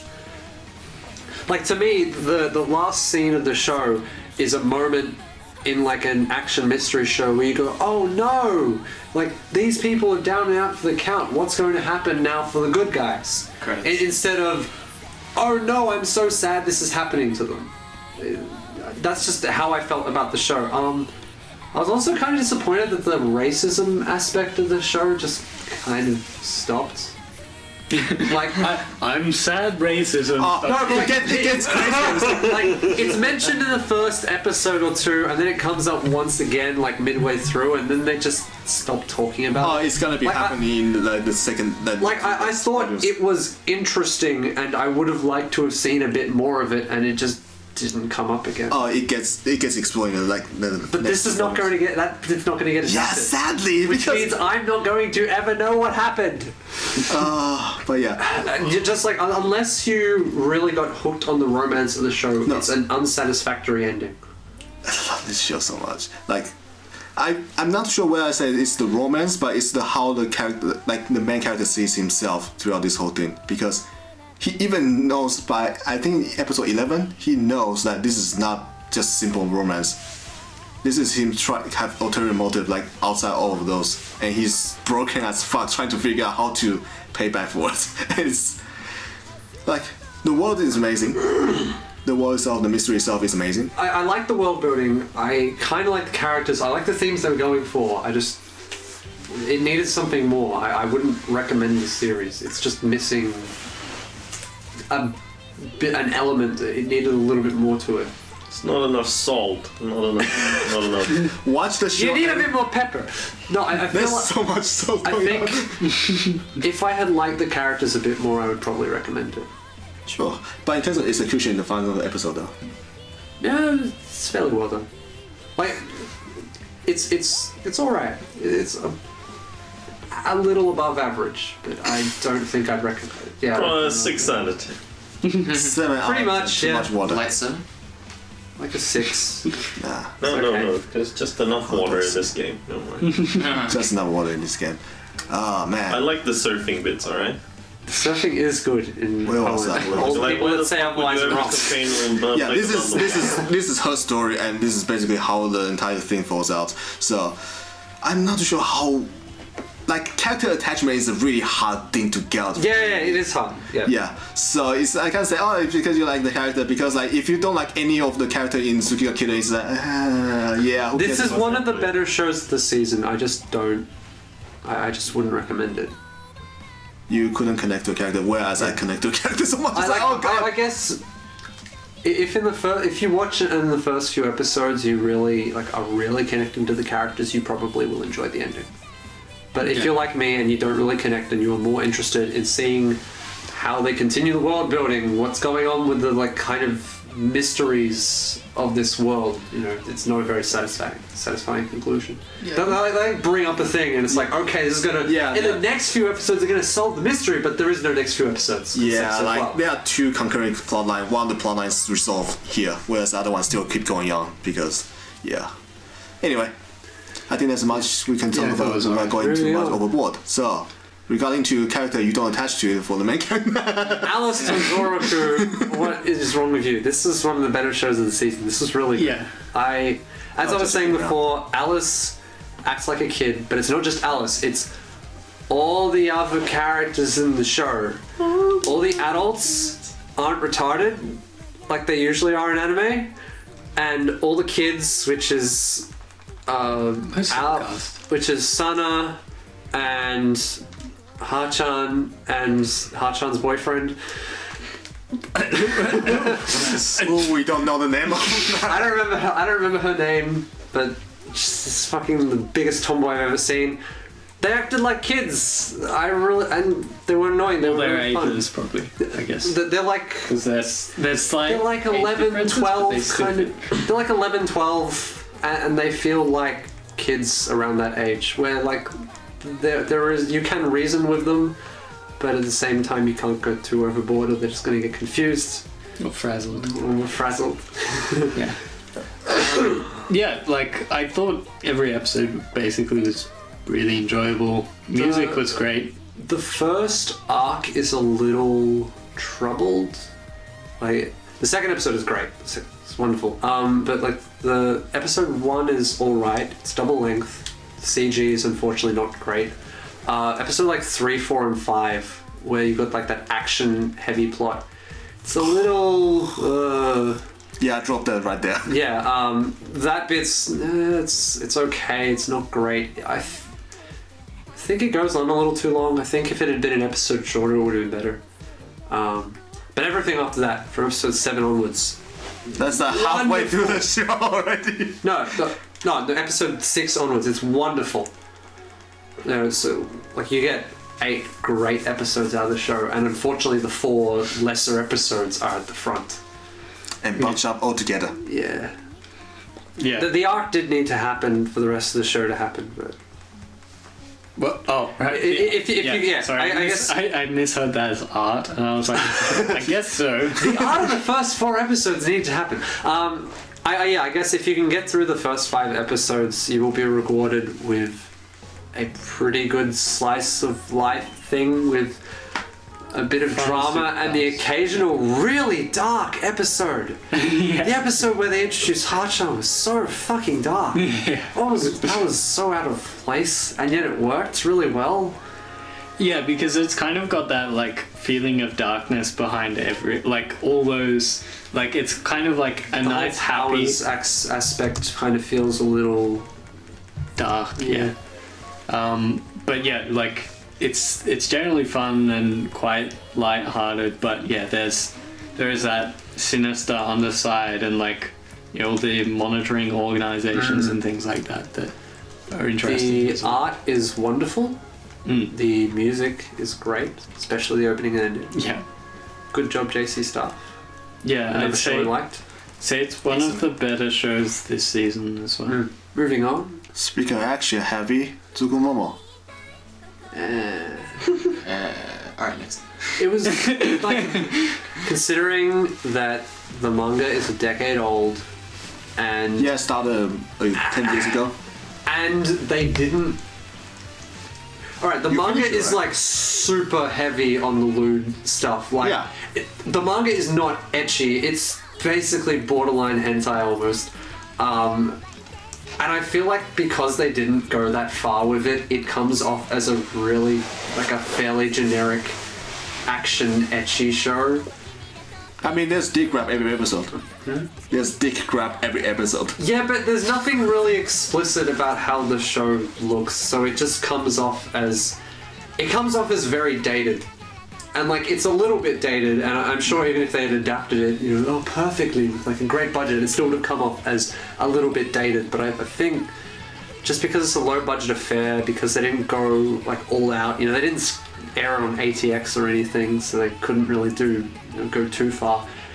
It's a little mediocre. Like, What it does well is the action, the fights. yes, the action in the show is pretty good. All the Tsukimogami fighting stuff looks pretty good, which is way better than I was anticipating. I was expecting this show to be a terrible adaptation of a fairly good manga, and it came out as all right. Well, it doesn't go there. So you are saying is that he needs to get looter. Kind of. He's raising his eyebrows. Oh god. I mean, if you Which is really weird because I don't generally like when a show goes really lewd. But I think in this case it needed it because it's already like a little bit further than most ecchi shows would go, but it doesn't go like it doesn't really press it. I mean, there's one scene where five naked ladies just going to the bath with him. Oh god. That suggests a lot of stuff that you don't really. Yes, it's suggesting a lot of stuff. The manga doesn't suggest. The manga just shoves it in your face, and you either accept it or you quickly jump to the next page. It's and I guess like it's kind of a shock value for the series in a way. It's kind of the series' unique point because like the action is nothing. Well, the action is good, but it's nothing special. So the real like wow, go look at Tsugumomo is look how lewd this thing is, and the manga just the anime just kind of comes off this halfway there. Yeah, but I feel like the anime strength is over the manga is the whole action part, so it's like the action is better. Like, yeah, obviously. So, but yeah, it's one of the best fighting show. Like I love Busou Shoujo Machiavellianism, but this is another show that still really gets high up there in terms of the action. Like there's not many fights. Yeah, not many action There's shows. a few. It's Clockwork Plan as well, but Yeah, you can talk about it. What about Anyway, Clockwork Orange? I guess if you are starved for action shows, watch it. Don't expect Tsugumomo to be great. Oh, we transitioning to that. Yeah, of course. Okay, so Clockwork Planet. I think you guys all like it pretty. Most of the people who watched it the in first 15 minutes. Yeah, most people seem to have dropped on the first episode, which is a bit of a shame because it stepped up a lot by the second episode. I remember one of my issues with it being that it goes back in time. Like, we had 5 minutes before the opening of like the gang's all together and then it jumps back. Does it get back to that quickly or does it do a Guilty Crown Tokyo ESP thing and just stay in the past? Was the gang just like the little girl, the little girl, the robot guy, the guy, The big guy. and it gets another back guy? it gets back another guy. No, I mean, get back to that scene. Yeah, does it get back to, not necessarily that scene, but that situation? Okay. Yeah, it gets It's not as pretty terrible as I had anticipated. Yeah, and like the music's great as well. The storyline's kind of fun, especially in the latter half. I think it's the latter half. I don't remember exactly where they got to the final part, but the final part was really fun. And yeah, like the main character is kind of just like he just takes it as it goes kind of things, and it's pretty fun in that sense. So I think probably give it a bit more time and you might enjoy it. So speaking of good music, Dude, did you watch this show? I did watch the show. How did you feel about this show? In a way, the way the girls grow their relationship together reminds me a little bit of Flip Flappers. What? Only a little bit, because they're two girls. Wasn't there a moment where it parodies Flip Flappers, or was that someone doing an image edit? I feel like it would be the opposite, wouldn't it? I'm not. Who knows? Anyway. Anyway, But, yeah. I've got a bit of a beef with the scientific quote-unquote. We just give them the screenshot and call it that. That's it. Fair enough. We'll post the screenshot in the comments from... He's an idiot. He's a disgrace to the phrase QED. I'll leave it at that. I also noticed in the last episode, when they're in the spaceship, the alarm that's playing is just a slowed down, pitched up version of the tactical nuke alarm from Modern Warfare 2. It's but yeah, I did like it. It seemed a bit cliche in a way. It's just like, oh, there's magical girls transformation scenes, and the bad guys are taking energy for the people for their own little, evil deeds. But it wasn't like Sailor Moon, for example. In Sailor Moon, they won every single fight. In Twin Ninja Break, they lost some fights. I thought you were gonna say they lost every single fight. Most of them. Most of them. Yeah. They eventually won, which is... It's a magical girl show, right? It's not Madoka, but, it's up there. There was one scene, a shot actually, that I was really annoyed with how they did it. So, when you zoom in on an image and it becomes more pixelated when you do that? Oh, no. It's like that, except it started zoom in and they zoomed out. So it started zoomed in on one girl's face, was pixelated as balls, and then it zoomed out to the... But yeah. Oh no, it's like really Pokemon annoying. Black and White all over again. That was really annoying. It did have... The opening was fun. It was fast, and I couldn't karaoke it because it was fast, but it was great. Did they ever change the visual sequence in the OP at all? I don't think so. I thought there was a colour change at some point, but I might be Yeah, I wrong. think they added a bit of orange, maybe. Yeah, That's it? Okay then. It's not a lot. the slot machines still do the same gachas every time. But, yeah. 100%. Yeah, pretty much. Yeah, the ending was also pretty fun too. Ending song, the ED, not And the idols which carve tuna, was it? Oh yeah! Oh, I forgot about them. Yeah. Their only song that they sing is about carving tuna, Pretty solid. and then they some actually dissent. carve tuna as well. I have some dissent. And Go ahead. I dropped the show on the episode with the idols. Oh, really? I thought you loved it. The show it felt like an insincere and charmless version of Preacher. Like, it doesn't have the animation quality, it doesn't have, the characters they feel a little... Cliche. Not even cliche, because the characters in Preacher are also kind of cliche. It's just That's true. I didn't care about it. And one of the characters is one of the main characters from the previous series, but she's a hamster. Yeah. It just feels like kind of not shitting all over your franchise, but just kind of not understanding why people like. No, it's not a hamster. It's a hedgehog. Same thing. It's a small animal I can kick with my foot. Wombats? You can't kick wombats; they're too big. It just there was no charm in it, and I was I got to the bit where it's like, oh, we're going to Okinawa, and it's like, these super idols going here, and I'm just like, yes, it's a kids show, kind of. It's airing late at night. It gets late night. But it's like, you could have brought sequel. these. You could have mentioned these characters in a previous 2 episodes and just keep bringing them up, and I wouldn't like it. They do come it's up like the rest of the show basically. But it's like episode 5. Oh, these characters are in here. Oh well, they're going to be the bad guys this episode. Oh, it's so hard to work out. Whereas if they had been mentioned earlier, I would have not really been thrown off, but I would have gone like, oh, they're a natural part of the world. They're not just something the writers threw in here because they needed a villain for this week.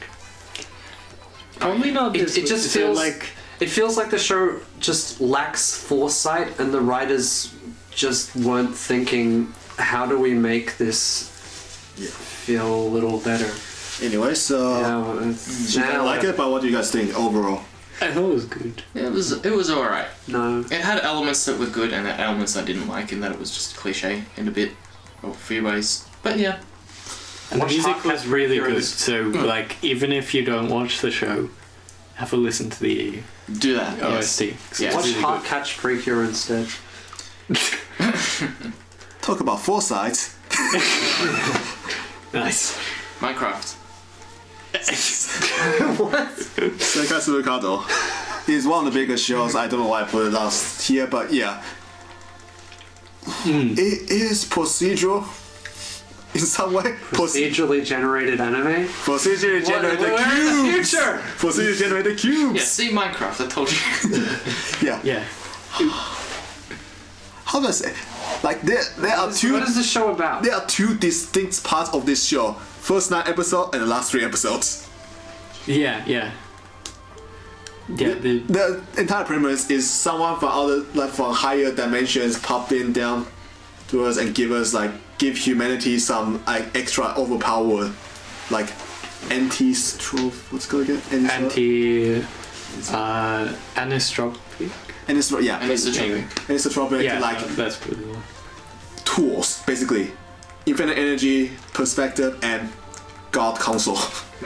Yeah, basically. Oh, Basically, like the game console, development console, where you go, okay, But change. for life. no clip. Change gravity. Change gravity, change the something like that. So basically, Alright, so overpower. clearly this causes a conflict. So what is the conflict of the show?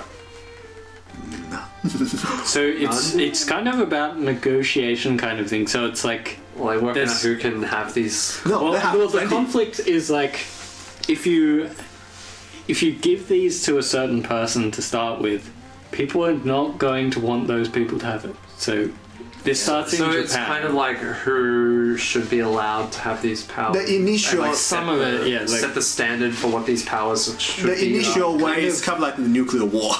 Yeah. Whereas people go, oh my god, Japan got this like insane like powerful stuff. Let's pressure them. We need to get this kind of stuff too. Yeah, but then they just resolve by okay, everyone can get it. yeah, like they kind of Everyone has. they do a lot of, like, I found it did a lot of stuff that I found really, really fun, like just Yeah. about every episode.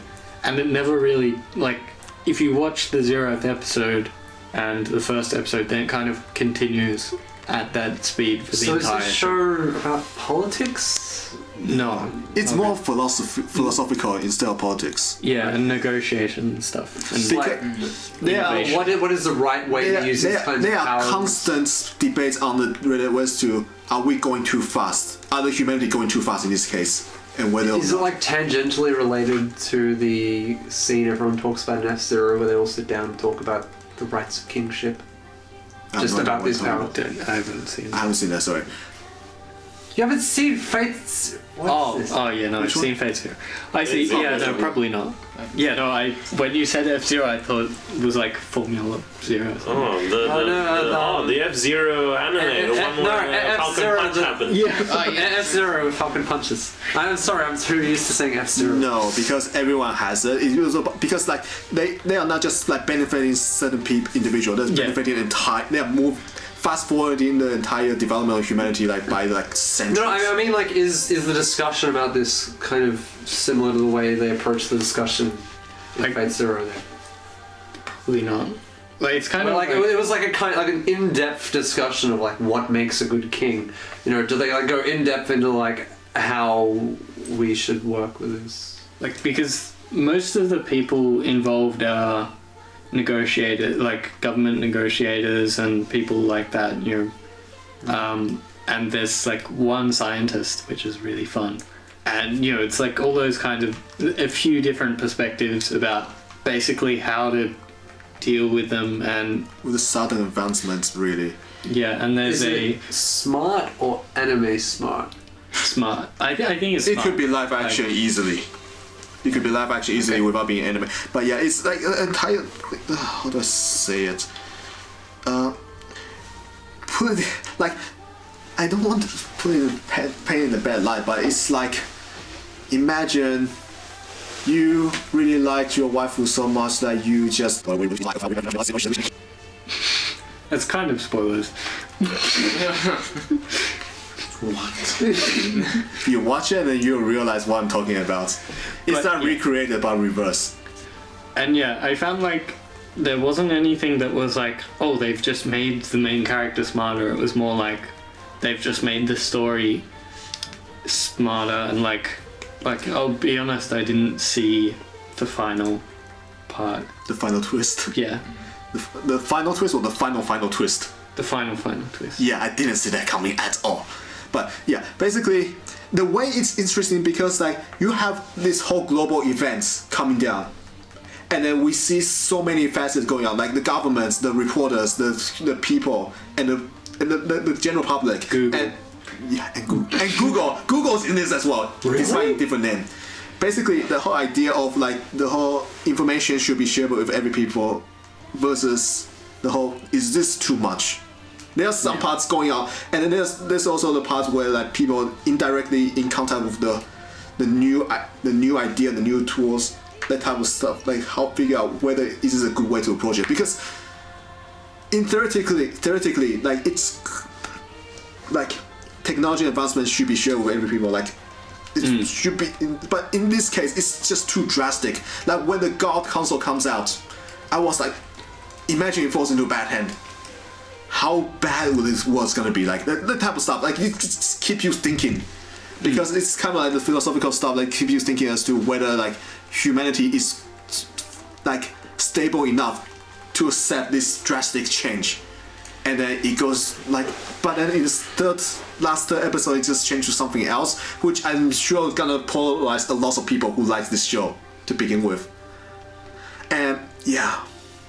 Yeah, maybe. I enjoyed both parts, kind of like, but yeah, I think there is kind of two distinct ones where probably won't say how, I guess, because it kind of spoils it.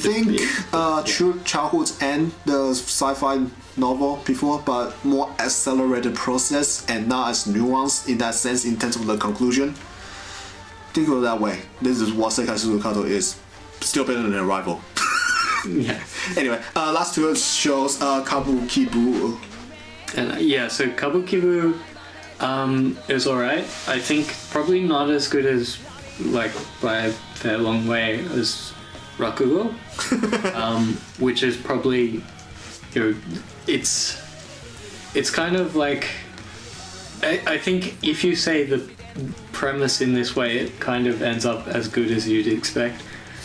So if you took Rakugo and instead made it about a high school club that did Kabuki instead of Rakugo, because Rakugo is about storytelling, whereas Kabuki is about acting basically. So it doesn't really come across as well. It doesn't adapt as well, I guess. And you know, the thing is that Rakugo is about people at the top of their craft, you know, who are really great, whereas Kabukibu is about people who are just getting into it. Because Rakugo feels like just stories about those people who just happen to be Rakugo like storytellers. Yeah. Whereas this one is just another like high school club. That's my impression. I haven't really watched more than one episode. Yeah, I think that's fair. Yeah. So like it's all right, but at the same time, it's kind of like, if you're interested in Kabuki, it's probably an entry point. Okay. But it's probably not.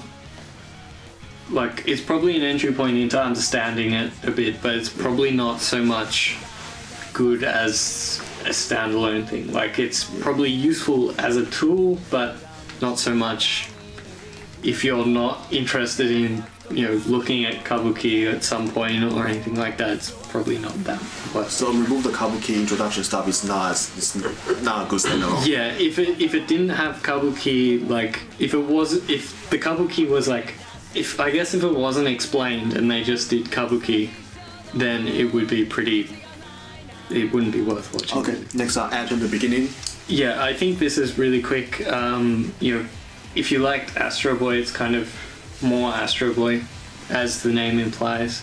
And yeah, like it's not Astro Boy himself. It's kind of like The prequel. Yeah, the prequel, and kind of seeing how the kind-hearted child of science comes into being, and it's Tenma and No one remembers Hiroshi. the other guy.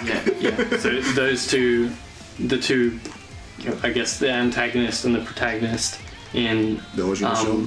Yeah, in Astro Boy, and those two Working together. along with their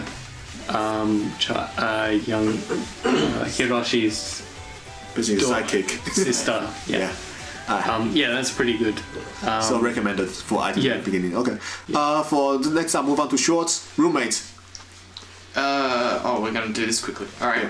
Yeah, roommates, if you've watched One Room, it's like that, except you're a girl and they're guys. And they become naked. But it's good. It is It's actually a lot good. better. This time it has plot.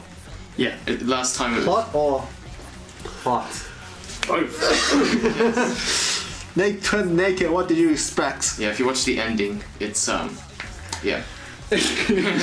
Yeah, but still like first-person view type of stuff. Yeah, exactly, yeah. You get Except- conversations with each of the guys. Not as interactive, obviously, because it's already said what they're gonna say. I think it's less weird because they interact with each other as well. So. Yeah, true. Oh yeah, because like One Room is basically 1-to-1. Yeah. That's it. So half the dialogue is missing in One Room, but I think it worked. Like it's. I think the so is there maybe still the bar might be lower for otome game adaptations, but like I think because of the usual otome game adaptations, then it kind of does. It seems a lot better as well. yeah Like that format. Are they still in arcs formats or just one continuous story? I think it's a bit of both. It's kind of I think it's more continuous, but there's kind of sub arcs. But yeah, it's kind of more one continuous story than one. Yeah, like each character has their own thing, but they're all in the same timeline. Universe. Yeah, basically. Yeah. Unfortunately, it's not done by Kazoku, but that's that's fine. Whatever. Yeah. It's just art, right? Okay. Next up, Cinderella Girls Gekijo. Cinderella Girls Theaters basically That's what is Shingeki. a spin-off. Well, like Cinderella Girls is a multimedia franchise, and basically it has the whole like 5 like chemistry like sometimes pop up in the original mobile game, and basically this is an adaptation and sometimes original contents to it as well, and similar to Puchi. I haven't actually seen Puchimas, but You haven't seen Puchimas? What were you doing? I thought you watched it. Anyway, I should have. yeah, but the fact that Cinderella Girls has 100 plus characters, and not all of them got voice, so that pretty much limits how much content they can create. There are some original scenarios as well, which are fantastic, and they also meme some of the like the old mobile games memes.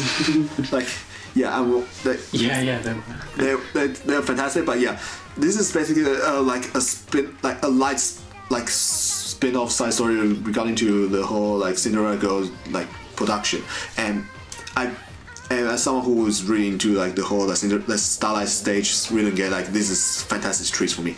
So Yeah, I think from my perspective, since I haven't played any of the games really, any of those games, the mobile games, I really enjoyed the character arcs, the episodes that focused on the characters that I knew from Cinderella Girls, but I wasn't so into the ones that I didn't. So I think did you find that the like those reoccurring characters parts were stronger, or was it just that I didn't really I probably didn't just know the- familiarity, really, because Okay, yeah. because like after the Cinderella Girl main anime, I played the game and know a lot more other idols, and one of my favorites is not from the main series. So it's like for example, first episode Takumi. It's like this is my favorite character. It's like, I love that segment so much because of that, and so I don't know how much like they play into like the faction, because like for example last episode Asuka, like the one who talks to for last episode. You know how different they are both Chuni, but you like I played the game. I know how different their type of Chuni is. I don't know how like present come through in the last episode. Like, I'm a big Ranko fan, so like, I thought it was like basically any of the episodes with the characters I enjoyed. Okay. And yeah, like there were some of the other episodes I did also enjoy. Like it wasn't just the characters I liked. Did you like the sexy guilty episode? The one where the cops. I don't remember. Basically, it's just like one of the girls. Oh, I'm the princess, and they're trying to kill me. They're gonna hide it, and so, oh wait. Oh, remember that? I don't remember, but I enjoyed it just generally. Yeah, that's the one with the meme in there. It's like, okay, they know what they're doing. Anyway, so basically, yeah, Cinderella Girls, I think it's still focused on the whole like the existing fan again, but like if you watch it, it's still very light. Yeah. It's still very light. The only difference is that there's like 3-minute episode and then the 1 minute episode. So it's like they're split up. I don't know why. I know why, because the 1 minute episode is basically streamed inside the main game itself, so it's kind of separate entity. But yeah, it's kind of getting more like tedious into like how to get people to watch them, because like there's more stuff to click. Yeah. Anyway, speaking of more stuff to kick, go Beats Boys. It was kind of I'll just be quick. It was pretty solid. They did a lot more on the translation than usual. The fights, official subs. I mean, how about the fights?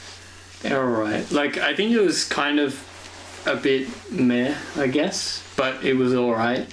It's like the reverse Busou Shoujo Machiavellianism. Yeah, I think it's probably like it's a short, so it's okay, but like it's probably a bit less interesting than Busou Shoujo. Okay, and LoveKome, we love Rice. Alright, this was great. So it was basically almost every single line was a pun. And now they're now translated. Some of them were translated. Like, I think they did their best, but it was kind of like Time Boukun 24 best, where they did quite a few and then it kind of petered off a bit, especially when it went from just rice puns to like bread puns as well. What? And like all the other puns as well. Bread pun is a pun. Might be. Oh my god. But yeah. So yeah, all the puns were great.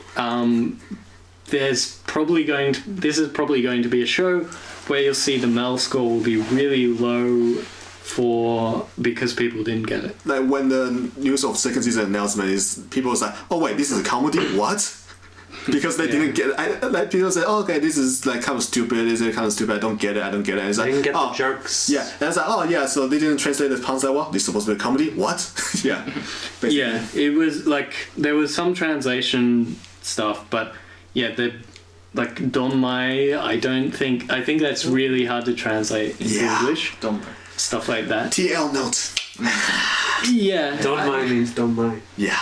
Like, I guess you could, like, the other thing is, if you're doing translation notes, it'd be like a translation note every line. That would be fantastic. They just put every single line. Yeah. Like Ninja Slayer all over again. And yeah, the translations probably just don't pay enough. And lastly, speaking of people don't get the jokes, Coaching Part 2. There's a second season. It's a good addition to your mail list because if you can watch the whole thing in about 10 minutes, including the first season. Hey, I watched it for some reason. Look, we put it on at the marathon. It was pretty great. It's an idol show. What can you go wrong with? Not as good as Saekano Boys, but I'd say it's probably better than Love Live. I still don't know why I watched, but yeah.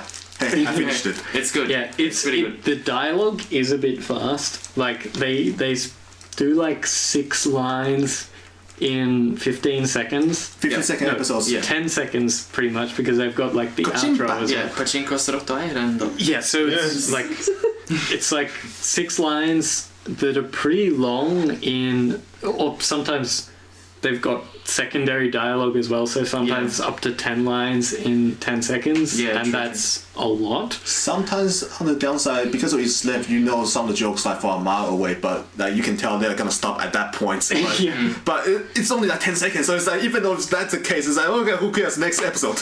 Yeah, they do some crazy stuff, particularly in the second season, including the swap.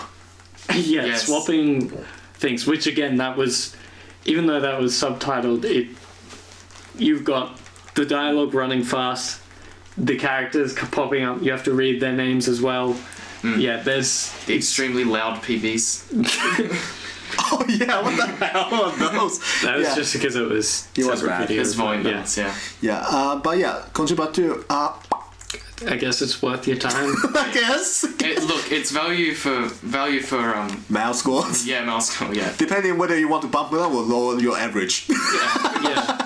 I think it's no worries. the average is the score is probably lower just because a lot of people watched it before it was subtitled, and because it runs so fast, then you only probably catch part of that. But I still don't know what to put it. Seriously, I was like, I don't know. If you do watch it with, you should go with kitchen subs. In the meantime, so let's just do the usual stuff. Favorite show of the season, basically? Yeah. Favorite show that finished in this season? Kirei. Yeah? I think, What are you? What do you fucking think? Tiger Master W. Yeah, sure, let's go with that because my boy Omega's on it. It's Kirei with Alistair Zouroku and Little Witch Academia and Uchouten Kazoku being very strong contenders. Yeah. I think I'd have to just stick to one for me, otherwise it'd be a fair few. Yeah. But probably Seikaisuru Kado for me, because it was quite consistent. Sukasuka. You got two choices. I do. I have two whole choices. You've got another. You have a bad choice and the worst choice. Eromanga. Alright. I actually enjoyed it. No. There's nothing more I can say. The top spring 2017 anime from the president of AMC Club. Eromanga Sensei. There we have That's it. my guarantee. Wrong! He's the president, you voted Well, him, that's the law. I will veto all his decisions for the screening this You're the year. vice president. You can't do anything. I do your the job, mate. So, do you want to bring us out, Watari? Huh? What? Quick, we have. We're ending. Give us an update on your Nuzlocke. Wait, what? The people wished for it. So, bring us out. Okay. I probably really like Tsuki ga Kirei actually. Kojipa's Rhode Island! Yeah!